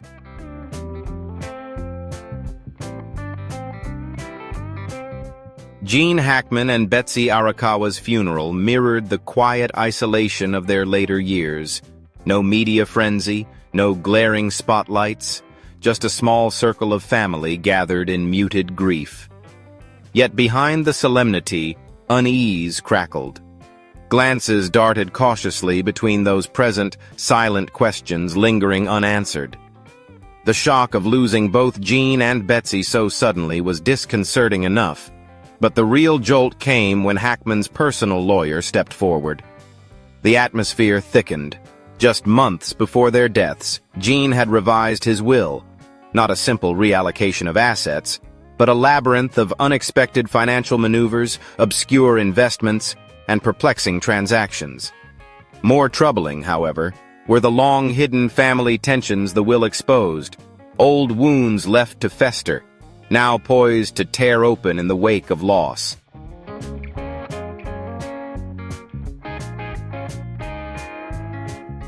The lawyer broke the seal of the envelope with deliberate care, his composed voice wavering slightly under the weight of what was to come. Gene Hackman's estate, an impressive $80 million portfolio of stocks, properties, cash, and shadowy investment accounts, was divided in a way that left the room stunned. Nearly 40% went to Betsy Arakawa, his wife over 3 decades his junior. Hackman's 3 biological children shared a mere 20%, a figure far below their expectations. 10% went to an arts education charity, a decision that raised no suspicion. But it was the remaining 30% that sent an icy wave through the room, a substantial sum buried in a cryptic trust, inaccessible for a decade, its beneficiary left unnamed. A tense, uneasy silence followed. Why the mystery? Who was meant to claim such a large share of Hackman's legacy? And most pressing of all, what had he been so determined to conceal?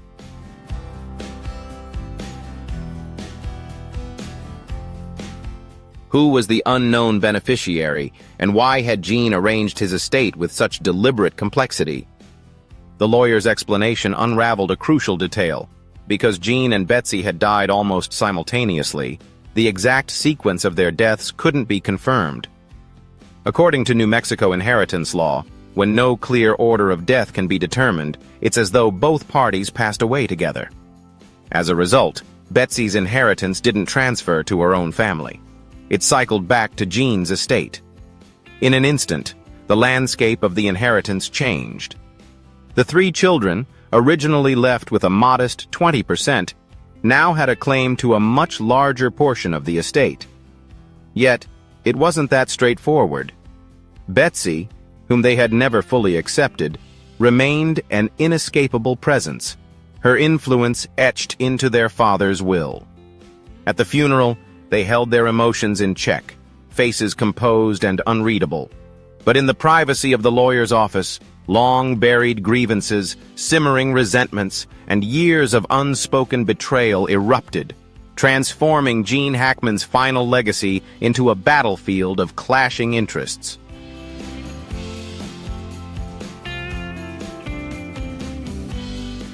Leslie Hackman, Gene's eldest daughter, finally broke the strained silence, her voice wavering between grief and bitterness.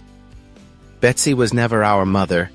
Don't expect us to act like she was now." David, Gene's second son, gave a sharp, hollow laugh. 40% to a woman who never gave him children, while his own blood gets crumbs? Unbelievable. Their words hung heavily, carrying the weight of years, awkward holidays, strained small talk, and Betsy's failed efforts to bridge the gap. To Leslie and David, Betsy had always been an outsider, the woman who entered their father's life when he was already a legend, when the wealth and fame were long established.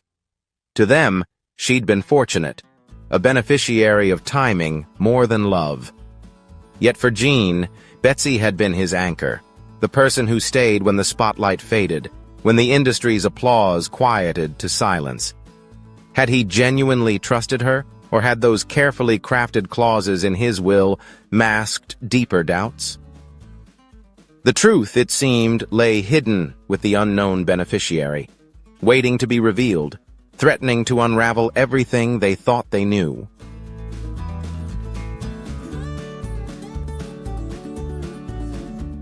As investigators sifted through Gene Hackman's financial records, they stumbled upon an unexpected revelation: anonymous investment accounts connected to industries far from the glitz of Hollywood.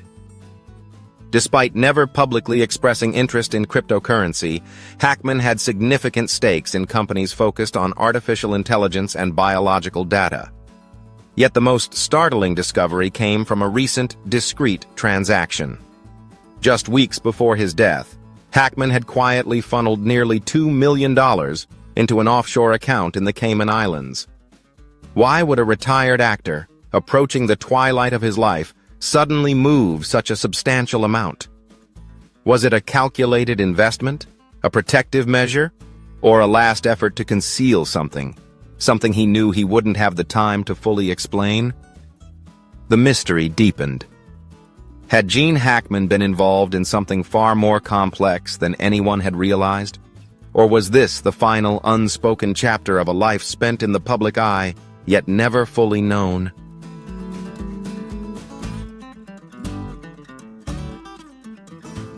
Leslie sat motionless in the car, her gaze fixed yet unfocused, as silent tears slipped down her face. Her grief ran deeper than the loss of her father.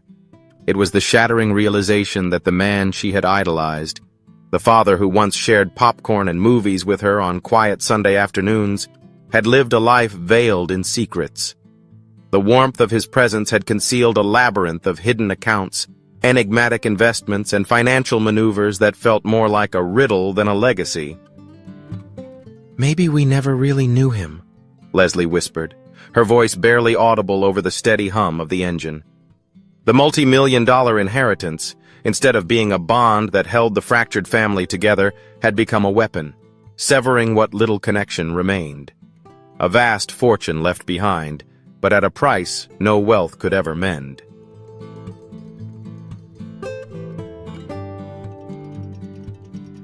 Gene Hackman was never the typical Hollywood heartthrob.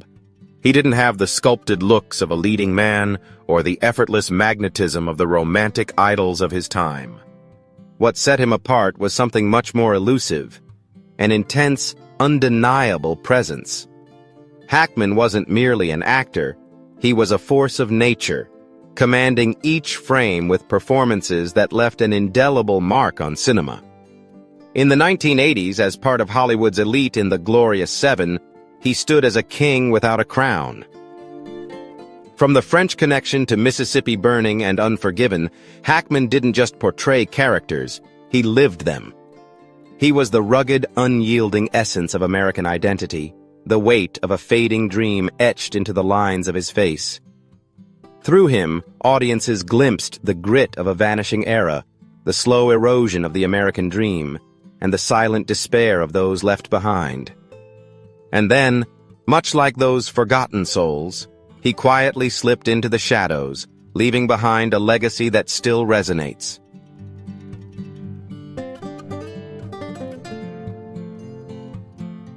In 2004, Gene Hackman quietly stepped away from Hollywood, not with a grand send-off or a defining final performance, but with a subdued acceptance. Officially, it was for health reasons, but everyone sensed a deeper truth. The Hollywood he had once shaped no longer had a place for him. The industry had transformed into a conveyor belt of blockbusters, favoring fresh faces, superhero franchises, and CGI spectacles over the raw, unpolished intensity that actors like Hackman brought to the screen. The age of weathered, commanding actors, those who could carry a film on sheer talent alone, had all but disappeared.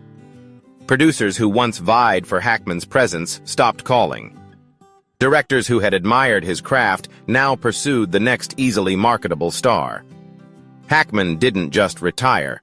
It was Hollywood that had changed, leaving behind the legends who built it. In their place stood a new machine, one that had no space for giants of his kind.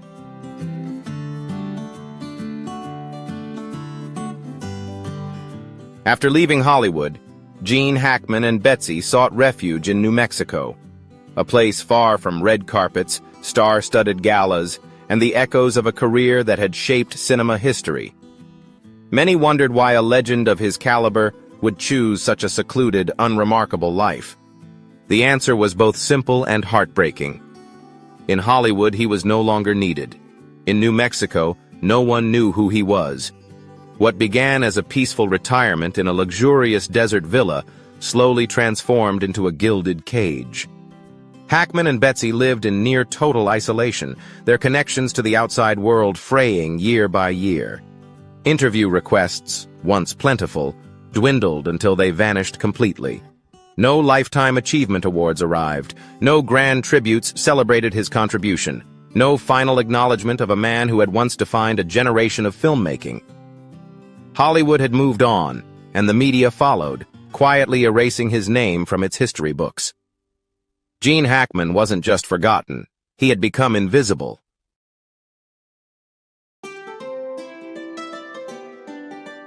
Gene Hackman spent his final years as a ghost king, once a reigning force in Hollywood, now forgotten by the very industry he had helped define.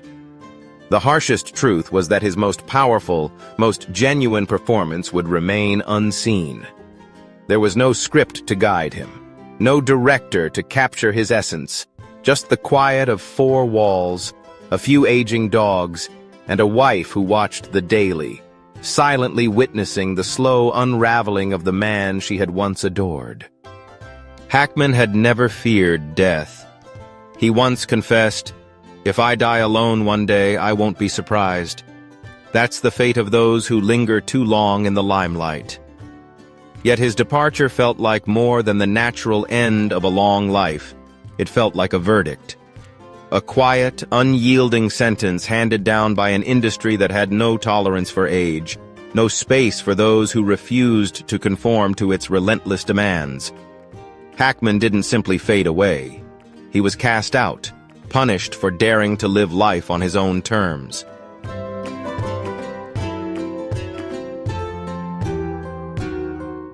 Gene Hackman didn't die from old age or illness.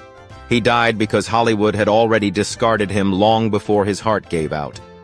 The industry that once celebrated him only did so when his name filled theaters, when his performances won awards, when he was a commodity worth selling. That admiration was as fleeting as a matinee ticket, cheap, temporary, and easily forgotten. When Hackman could no longer pull in box office numbers, no longer deliver captivating performances or headline-grabbing interviews, Hollywood's affection disappeared. It was never true love. It was a transaction, conditional and self-serving. His value was measured by his marketability, not by the decades of craft he dedicated to the screen. And when he became inconvenient, when he no longer fit the mold of a marketable star, Hollywood did what it always does best. It erased him.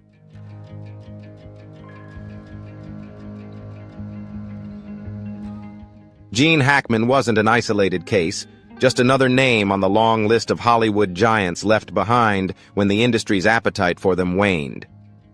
Peter O'Toole, the iconic face of Lawrence of Arabia, slipped away with barely a whisper, his death scarcely noticed. Burt Reynolds, once a box office titan and sex symbol, spent his final years battling debt and dwindling relevance.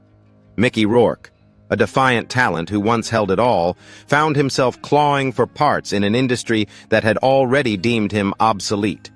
Hollywood's love has never been timeless.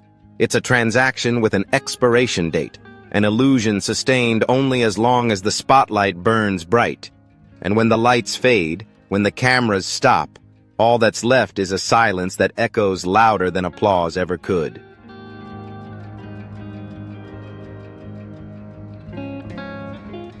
Gene Hackman carried the weight of a generation. Actors who poured their souls into their craft, who defied Hollywood's manufactured mold, and who aged with dignity rather than succumbing to the industry's obsession with youth. His passing wasn't just a personal loss or a farewell for cinephiles.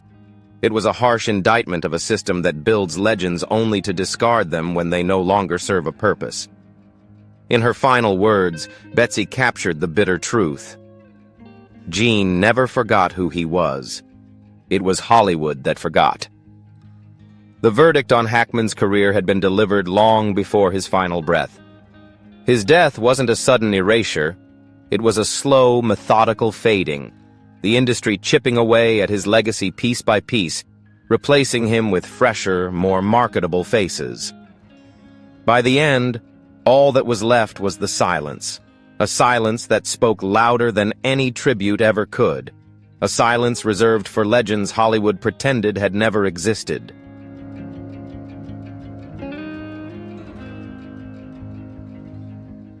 Gene Hackman passed away on a quiet afternoon, without headlines or a grand farewell. The news of his death drifted through the media as quietly as the last years he spent in the vast, desolate landscape of New Mexico, a place where his name had long ceased to echo in Hollywood's halls. There were no national tributes, no mourning crowds leaving flowers at his gate, no candlelit vigils. Just a few brief news reports, some dry career retrospectives, and then silence. Once a cinematic titan, Hackman had become just another name lost in the fog of time, buried beneath legal documents, forgotten tax returns, and the impersonal calculations of his final will. Yet behind the paperwork, beyond the silence, there were still remnants, whispers of unfinished stories, fragments of a life that had more to tell, secrets waiting to be uncovered.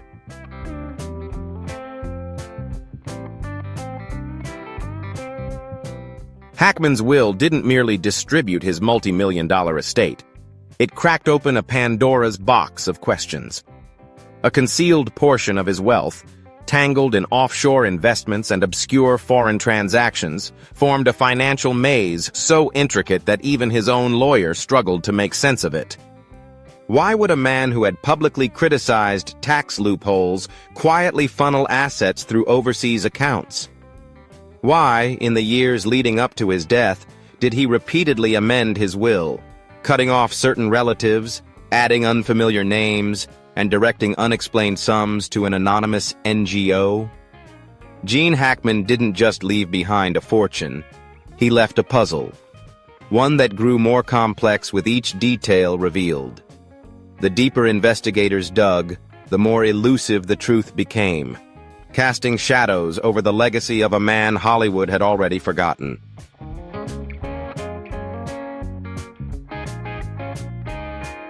Gene Hackman's death was initially deemed the result of old age and chronic heart disease. Yet quiet rumors began circulating in local New Mexico newspapers, a darker theory suggesting that toxic gas had seeped into his secluded home. A small yet detectable amount of carbon monoxide was found inside the estate. Investigators speculated that the aging ventilation system, while technically functional, might have slowly poisoned him, leading to fatigue-induced hallucinations and accelerating his decline. What made it all the more unsettling was that the system had been inspected just months before Hackman's passing.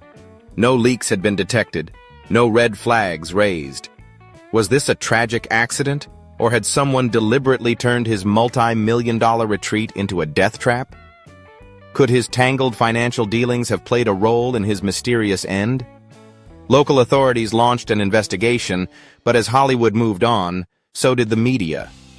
The headlines faded, the speculation died down, and the case, like Hackman himself, slipped quietly into silence.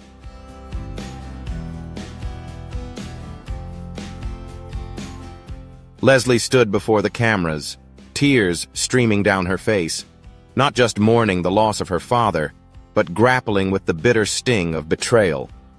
After years of distance, she had believed they had finally found their way back to each other. Yet Hackman's final will painted a different picture. Detached, calculated, as if their reconciliation had been an illusion. When a legend falls, it isn't just grief that follows. It's betrayal, fractured families, and wounds that time can't heal.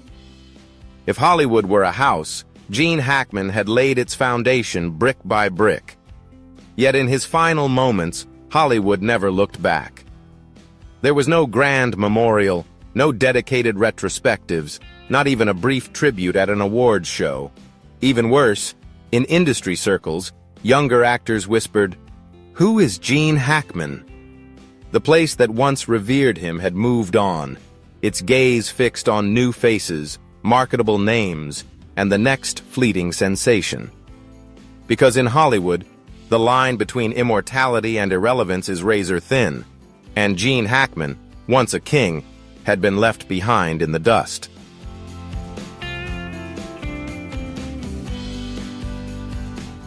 Gene Hackman, once revered as Hollywood's unthroned king, died a forgotten man on the very ground where he had built his legacy. The industry that had once celebrated him had long since moved on, and his passing was reduced to a brief headline, lost beneath waves of trivial celebrity gossip. The stories went untold. The recordings remained unwatched. His family stayed silent. The public barely noticed. As the years slipped by, Hackman's name faded, his secrets buried alongside him, at least for now. Because in Hollywood, nothing stays buried forever. All it takes is someone with enough ambition or enough ruthlessness to dig them back up.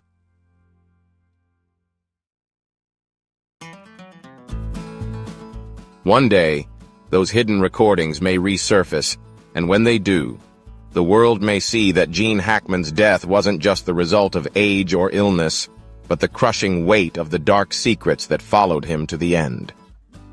Yet that day remains distant.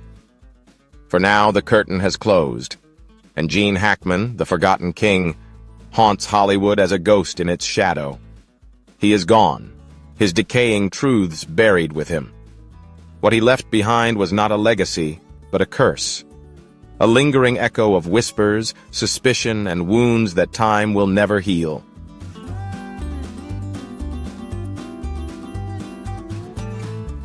Will the truth about Gene Hackman ever be revealed, or will it remain one of Hollywood's greatest unsolved mysteries?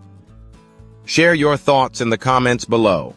If you enjoyed this story, don't forget to like, share, and subscribe for more captivating content. Thanks for watching. The mysterious story surrounding the death of Hollywood legend Gene Hackman and his wife, Betsy Arakawa, has shocked the public.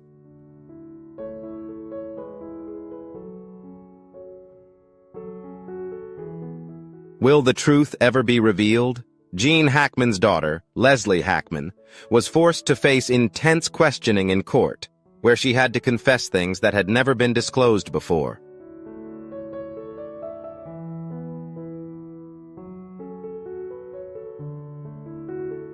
What did she know about her father's condition? And are there dark secrets hidden behind the deaths of the two? If you want to learn more about the chilling mystery surrounding Gene Hackman and his wife's deaths, don't miss any important details. Be sure to like, share this video, and subscribe to the channel for the latest updates on this case.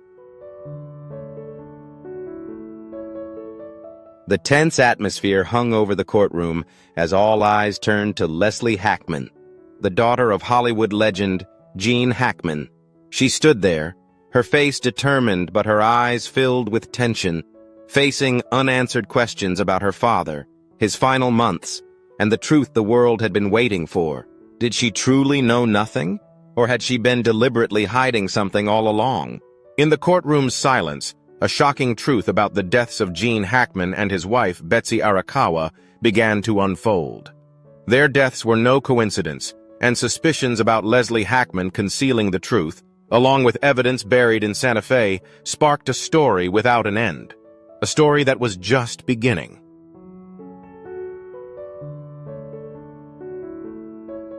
Previously, Leslie had always claimed to have a close relationship with her father, stating that he still called her and they talked every week. She also shared in interviews that her father remained sharp, still discussing the books he had read and the classic films he loved. These statements reassured the public, painting a picture of Gene Hackman, the strong and principled man on screen, still maintaining his sharp mind in his private life. However, this perfect image began to crack when a shocking truth was revealed. Leslie had not seen her father for months before he passed away.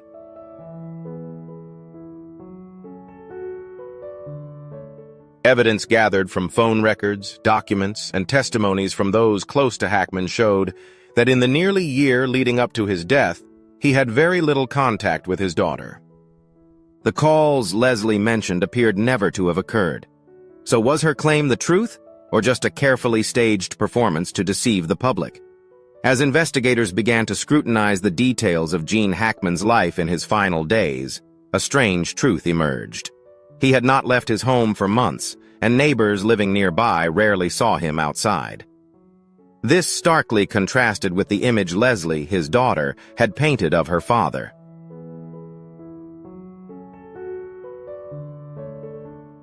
If you find this story intriguing and want to learn more about the surprising details, don't forget to hit the subscribe button so you don't miss any videos in this exploration series. Be sure to comment below the video to share your thoughts, and let us know what you think about Gene Hackman's daughter's testimony.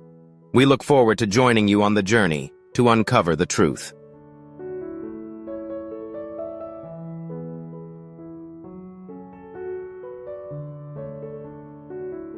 According to Leslie, Gene Hackman remained a healthy and sharp man until his final days. This description wasn't just a simple statement, but evoked the image of a father still strong enough to enjoy life, albeit perhaps in a private and secluded manner.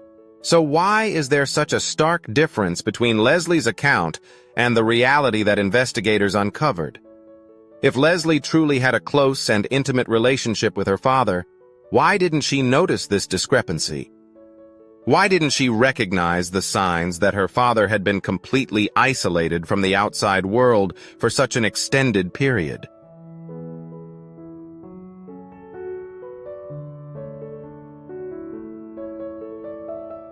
There are several possibilities that could explain this discrepancy. One possibility is that Leslie may not have been fully aware of her father's level of privacy. It's possible that her visits or contact with him were infrequent or not deep enough to notice that he was living in complete isolation. A person can still appear healthy and sharp in brief conversations, but the reality of complete isolation could be hidden.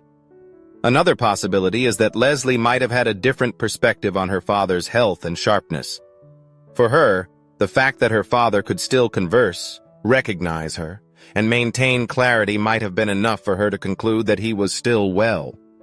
She may not have seen the lack of physical activity, or the fact that he never left the house as concerning signs, especially if her father had always been someone who preferred a private, homebound lifestyle.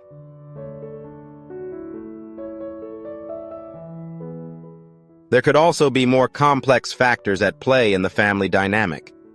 It's possible that Gene Hackman and his wife, Betsy Arakawa, deliberately hid his true condition from Leslie.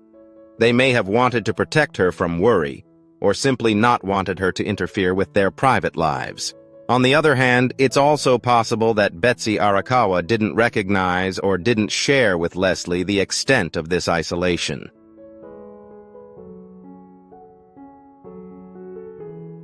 In the midst of the ambiguity surrounding the investigators' findings on Gene Hackman's death, Leslie Hackman immediately spoke to the press and suggested that her father's death was caused by a gas leak in the house. If this theory were true, it would provide a specific and verifiable explanation for the sudden death of a man who, according to Leslie, was still healthy and sharp. It could also explain why someone who had not left the house for months suddenly passed away in that very home. However, the gas leak theory was completely dismissed by the police, which raised many questions, such as what motivated Leslie to put forward this theory. Was it a personal assumption based on her observations, or was she concealing the truth behind it? Because according to the investigation records presented to Leslie Hackman, the truth was entirely different.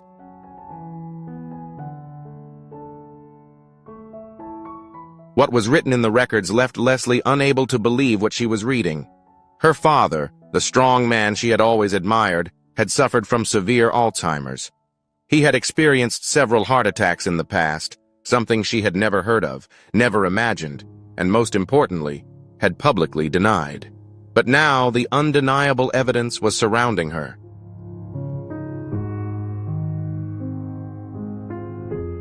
From the very beginning, Leslie had insisted that her father was completely healthy, alert, and showing no signs of illness. She told the press that he still read books and could drive, but the medical reports painted an entirely different picture. According to the findings, Hackman had been suffering from late-stage Alzheimer's for at least 2 years before his death. The signs of memory decline were not new to those close to him.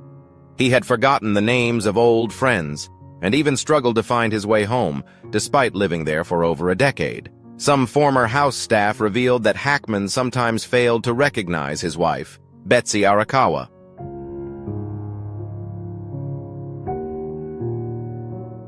But the most concerning aspect was his cardiovascular condition. The investigation report confirmed that Hackman had suffered multiple heart attacks in the past, but this information had never been made public. One of his treating doctors left a note in his medical records, documenting the history of heart attacks and signs of severe coronary artery disease. What remains unclear is why the family chose to keep his true health status a secret.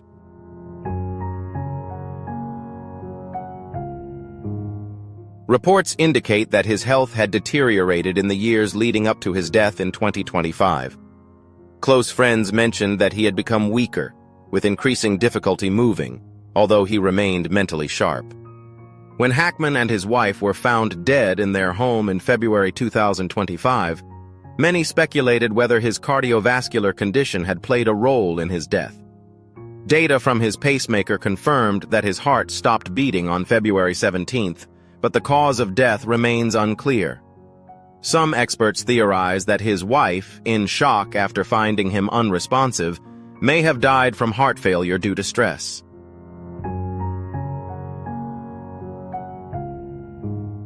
Despite facing numerous health challenges, he lived a long and fulfilling life, choosing to spend his final years in peace, away from the Hollywood spotlight. His legacy as an actor remains intact, but it is his resilience in dealing with health issues that is truly admirable. With the surprising discoveries in the ongoing investigation, it seems we may have only scratched the surface of a larger mystery.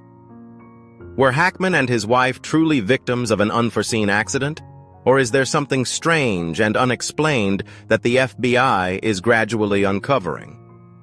This story will undoubtedly continue to capture public attention and spark debate in the coming months as more details are revealed.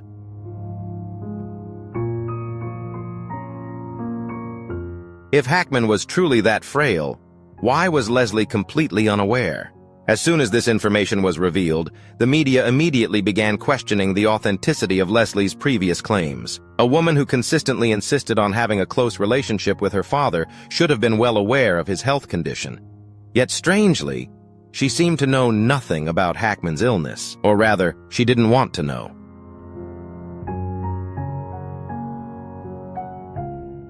Some journalists hypothesized that Leslie lived too far away from her father in his final years to recognize the signs of illness. However, a source from the hospital revealed that throughout Hackman's treatment, Leslie never once visited her father. This raised even more questions about the true nature of Leslie's relationship with her father. Why did Leslie paint such a different picture of him?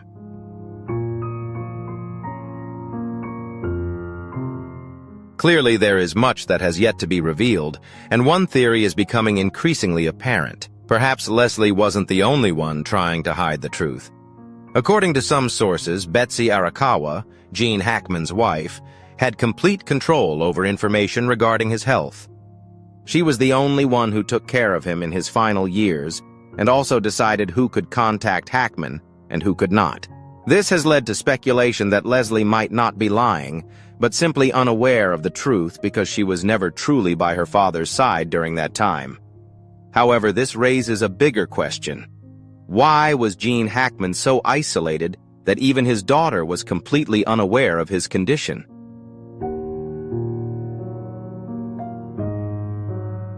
As this information spread widely in the media, a strong wave of controversy erupted.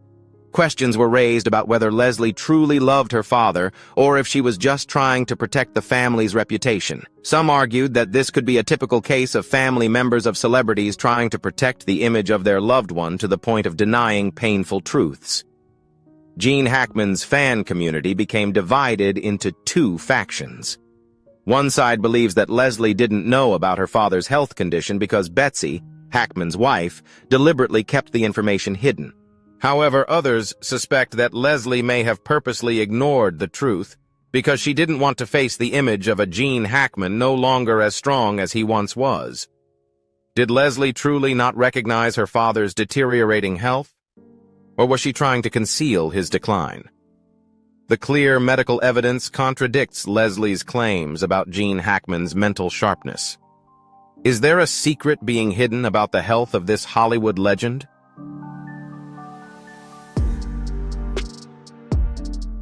Regardless of the final outcome, one thing is undeniable. Gene Hackman, the film legend, was no longer the man he once was in the final years of his life. He was no longer the strong, sharp man the public had once adored. While the outside world continued to believe that he was fine, he had to fight alone against a cruel disease, isolated in his own home.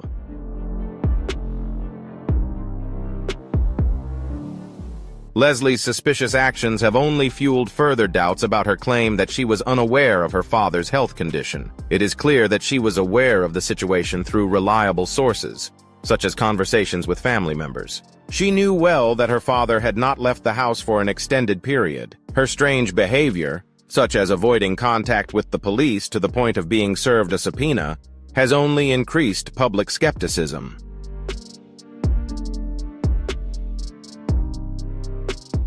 A notable detail is that Leslie only appeared after everything had ended. She was not present during Hackman's final days, nor did she participate in caring for him during that difficult period. This has led close acquaintances to question the close relationship she had previously portrayed with her father, when in reality, she had not seen him for an extended period.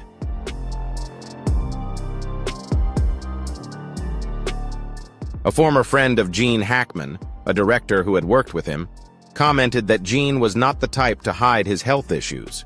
In fact, he had openly shared his health problems with the media in the past. So why was his daughter unaware of her father's condition? Could there be a secret that she is unwilling to reveal? Another notable point is that immediately after her father's sudden death, Leslie requested to manage all of Gene's assets without informing any other family members about her decision. This became even more controversial, as Gene Hackman was always very private about his personal finances and had never left clear instructions for family members.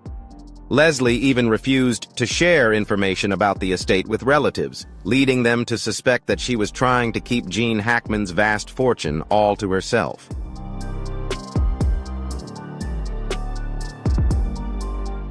Although Gene Hackman had openly shared his intentions regarding the distribution of his estate before his death, Leslie made a noticeable request to alter the will. She asked for adjustments to the portion of the estate that Hackman had planned to leave to other family members, while also adding the names of individuals who were not close to him to the list of heirs. The reason behind this was that the portion Hackman left to Leslie was not large enough, prompting her to cause a stir and request a redistribution of assets in order to secure a larger share for herself.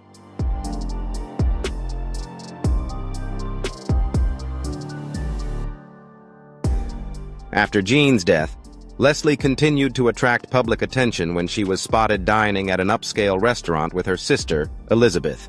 What surprised everyone was that throughout the meal, Leslie smiled brightly and showed no signs of sadness or mourning over the significant loss. While everyone copes with grief in their own way, Leslie's behavior in this situation left many feeling confused and perplexed. While everyone expected her to take time to reflect and share her sorrow with family, she appeared calm, even cheerful. She chatted comfortably with her sister, laughed, and talked about everyday matters, which only fueled doubts about her true emotions.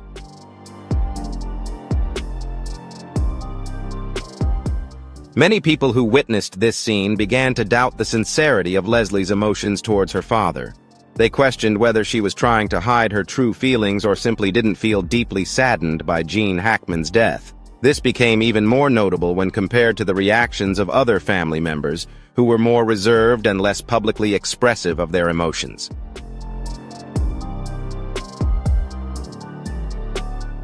As the case continued, two main theories began to emerge. The first, a concerning theory, suggested that Leslie was fully aware of her father's health condition, but deliberately kept it hidden. She might have felt guilty for not being by his side in his final months. Or there could be another reason preventing her from revealing the truth. Gene Hackman's death remains shrouded in mystery, and her statements in court are just the beginning of a complex search for the truth.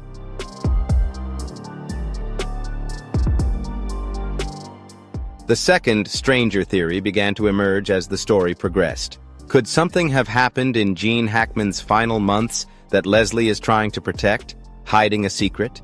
Everything surrounding the death of this Hollywood legend remains unclear, and the details surrounding Leslie's actions continue to raise numerous questions from the public and the family.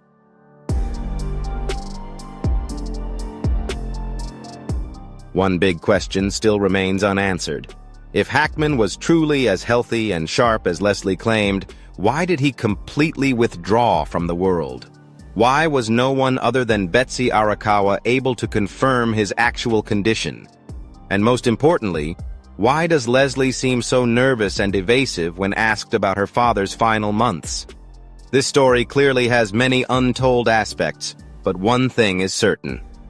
Leslie won't be able to hide the truth forever.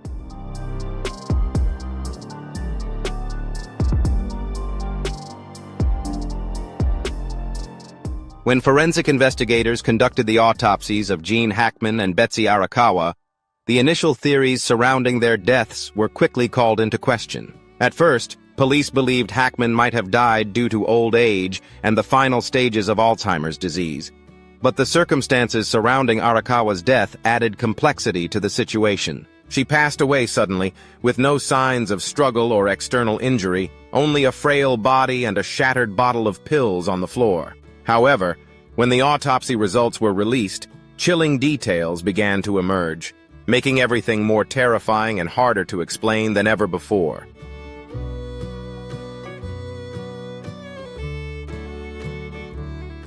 The initial conclusion indicated that Gene Hackman died from a heart attack. Alzheimer's disease had weakened his body, causing his cardiovascular condition to deteriorate, and when no one was around, he passed away quietly without any signs of external force. Hackman died alone, sitting in a chair in the mudroom, possibly from exhaustion or a sudden heart attack. However, the most haunting aspect wasn't his death itself, but the absolute loneliness he had to endure in his final months, with no one there to care for or comfort him.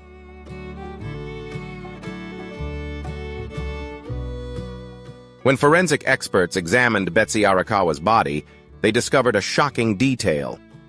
She had contracted a dangerous virus that can cause severe respiratory failure and weaken the internal organs. This virus is typically transmitted through contact with the feces, urine, or saliva of infected rodents, or by inhaling dust particles from rodent feces dispersed in the air.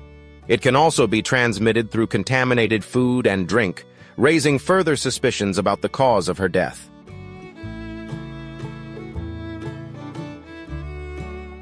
What's terrifying is that this virus can develop in the human body without showing clear symptoms for many days, meaning Betsy could have been infected long before the illness fully manifested on her final day. The symptoms of the virus include a sudden high fever, severe difficulty breathing, muscle pain, prolonged fatigue, and rapid respiratory failure. When forensic investigators examined the living conditions in the house, they found numerous signs of rodents, which could have been the source of Arakawa's infection. However, the biggest unanswered question remains. When did she get infected? And more importantly, was this virus truly the primary cause of her death, or just a contributing factor in her tragic demise?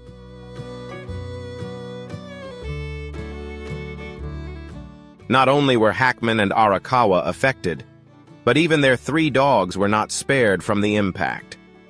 One dog died before the police arrived, with the cause still unclear. The remaining 2 dogs survived, but their health had significantly deteriorated, showing signs of dehydration and malnutrition. Veterinarians concluded that all 3 dogs exhibited signs of respiratory infections, possibly caused by an airborne virus in the house. However, the big question remains. How could such a luxurious mansion, always kept clean, become the ideal environment for a dangerous virus to develop and spread?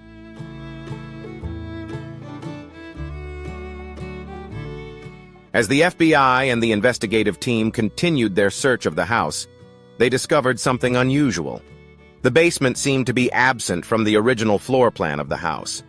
A police officer happened to spot an old wooden door in this area, a door that didn't appear in any construction documents.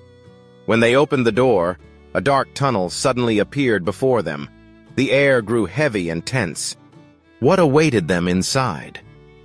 With flashlights in hand, they began descending the stairs, each step making the space feel quieter. As the light reached the final wall of the tunnel, the group froze, their eyes locked on the scene before them.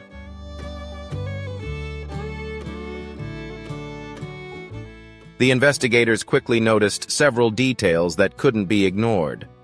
Hackman and his wife Betsy seemed to have been isolated in a strange way. Why would a couple with so many connections in Hollywood suddenly disappear from the public eye in their final months? Neighbors reported that they hadn't seen anyone come in or out of the Hackman house for weeks, which was in stark contrast to his previous habits. Hackman had often engaged in conversations with neighbors, but in recent months, he seemed to have vanished from the world.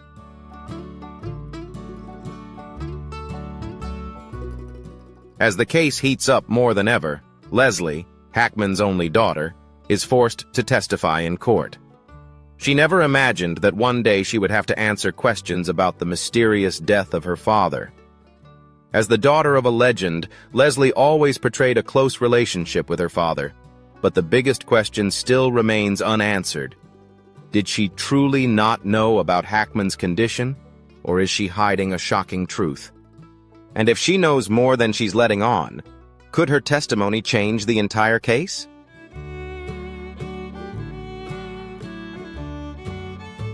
With the newly revealed investigation documents, legal experts began to put forward a bold hypothesis. Leslie Hackman and her testimony could be the most crucial key to uncovering the truth behind the case. According to sources from the Santa Fe Police Department, Leslie had not seen her father in months, a significant period of time, especially considering his health condition. So how could she claim that Hackman was still healthy before his death? If Leslie truly didn't know about her father's late-stage Alzheimer's and serious heart condition, that would be a surprising neglect. And if she knew but still denied it, that would be a major shock, potentially opening up a new investigation into the deaths of Hackman and Arakawa.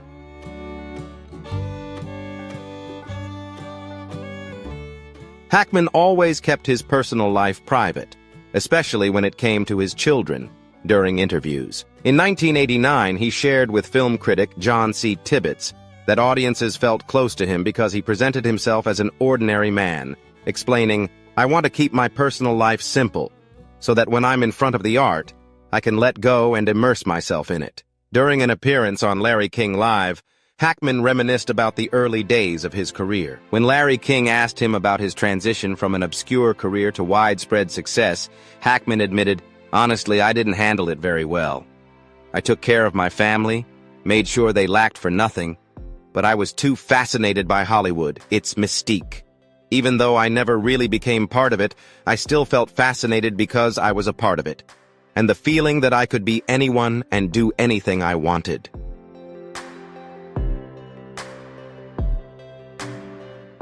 Hackman and Maltese welcomed their first child, son Christopher Allen Hackman, in 1960. In February 1984, Hackman sat down with journalist Lita Powell Drake for an interview about the film Misunderstood. When asked about his relationship with his son as Christopher had grown older, Hackman expressed that even though his son was in his 20s, they still maintained a close bond, and he felt grateful that he could still hug his son as he did when he was younger.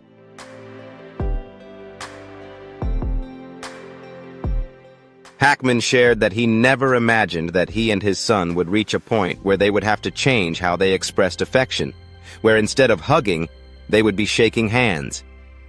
He believed that one of the biggest challenges in the films he worked on was confronting the coldness of not being aware of and lacking sensitivity to a child's need for affection and embrace from a father.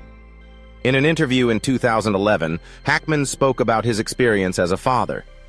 When asked about the advice he had given to his son, Hackman admitted that his absence during the crucial years of his son's life had made it difficult for him to offer much guidance. Being frequently away on film shoots, while his son needed support and guidance, made it challenging for Hackman to come home and suddenly start giving orders to his son.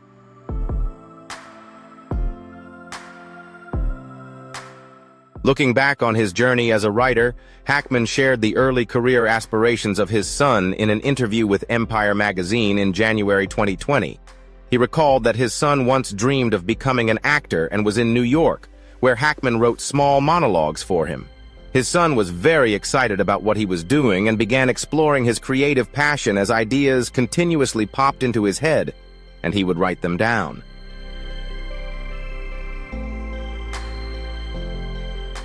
Hackman made rare comments about his children in an interview with Irish Independent in August 2000, noting that they had helped him decide to continue acting rather than pursue a career behind the camera. After securing the rights to Silence of the Lambs, he had planned to make his directorial debut, but ultimately declined the opportunity, a decision he said he had no regrets about. He shared, "I didn't give it a second thought," and added, "My children helped me see that it wasn't the best thing for me." He also acknowledged that being the child of a famous person was difficult, adding, "I couldn't always be home with them as they grew up and lived in California. My success always weighed heavily on them." Despite having a complicated relationship with his father, Hackman's children loved him deeply and were shocked when they heard the news of his tragic death.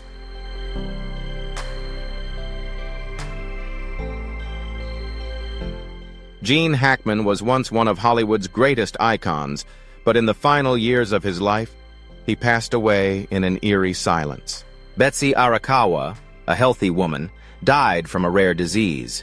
Leslie Hackman is the only one who could shed light on what really happened, but she seemed unaware of her father's condition. All these factors raise a big question. Are these just random events? Or is this a carefully orchestrated drama? For Leslie Hackman, the tragedy of losing both her father and stepmother is not only a personal loss, but also a scar that will never fade. The public is asking questions, the family is under pressure, and the media never lets go.